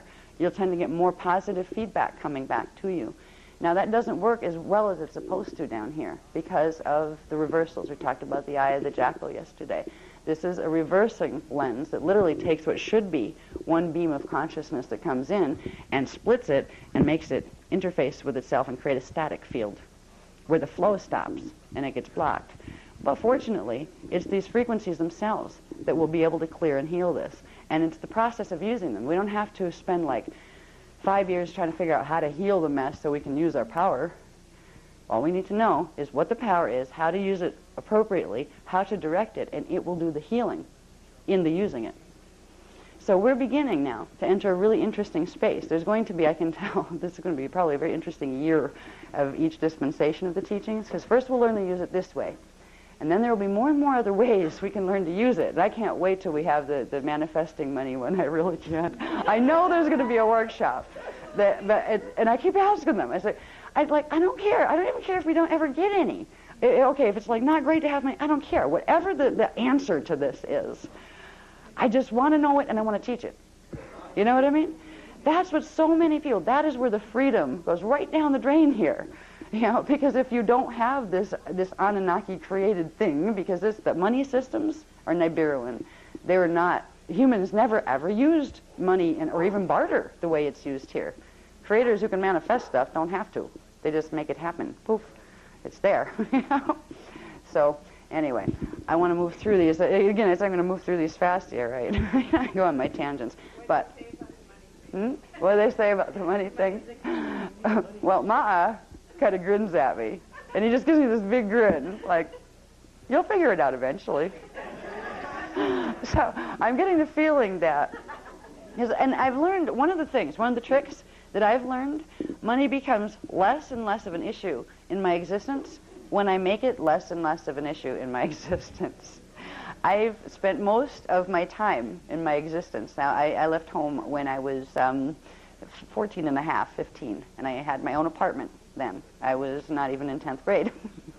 I dropped out of school in 10th grade, and I worked at what they call junk jobs for quite a long time.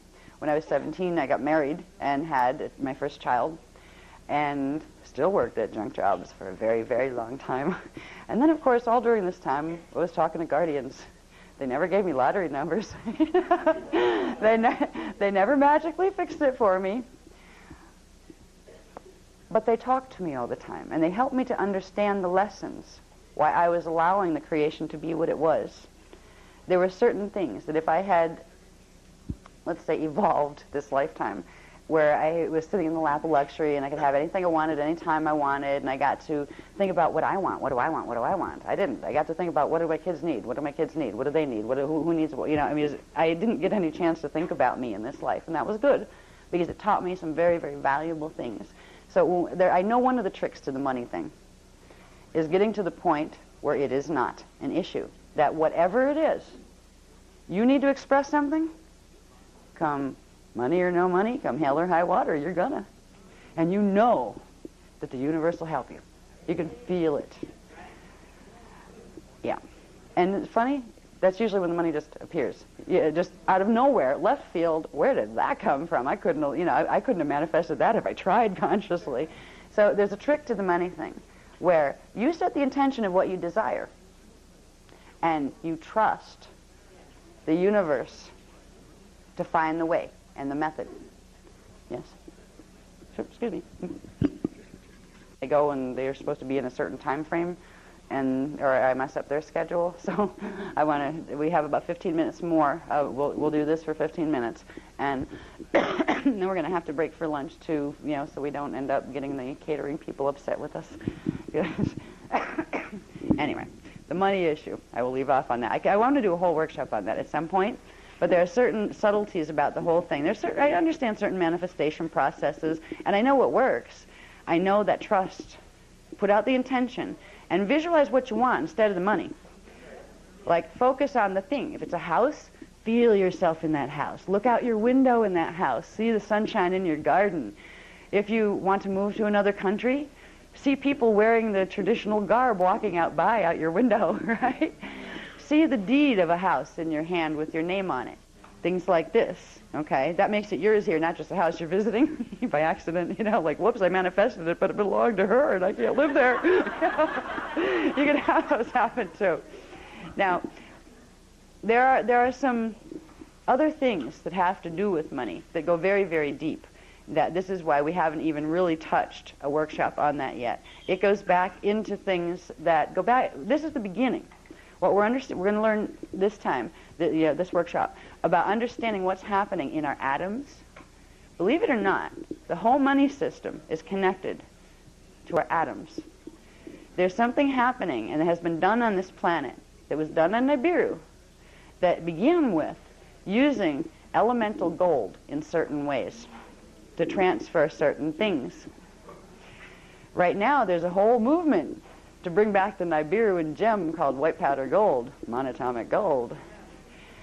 This did the same thing that they used money for on Nibiru.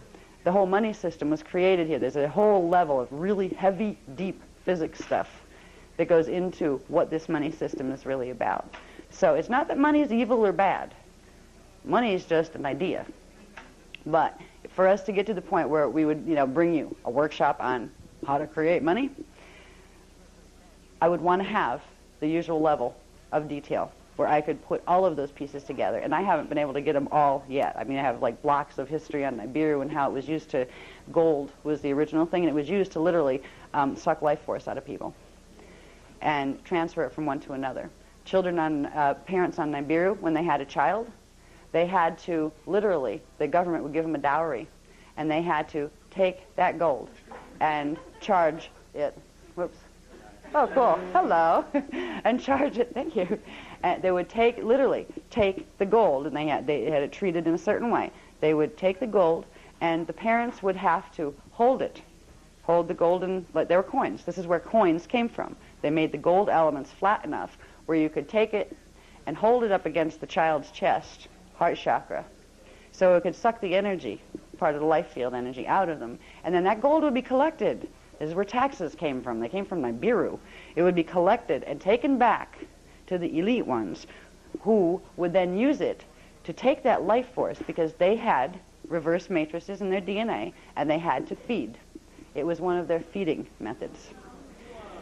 Yeah, I mean, talk about a workshop about money. When they started giving me this, I was like, oh my God, like, oh my goodness, what? This is like heavy. This is like deep stuff. I got tired after like I think I had about 40 pages on it.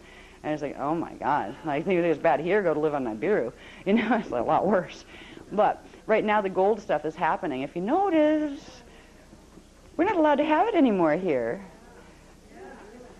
Yeah, it's been hidden in certain places that are called treasuries. There are certain places that there are large amounts of gold being stored, just like on Nibiru during stellar activation cycles. There would be large things. They'd have their coin circulation for their basic energy vampiring, but gold holds frequency. Photosonic frequency.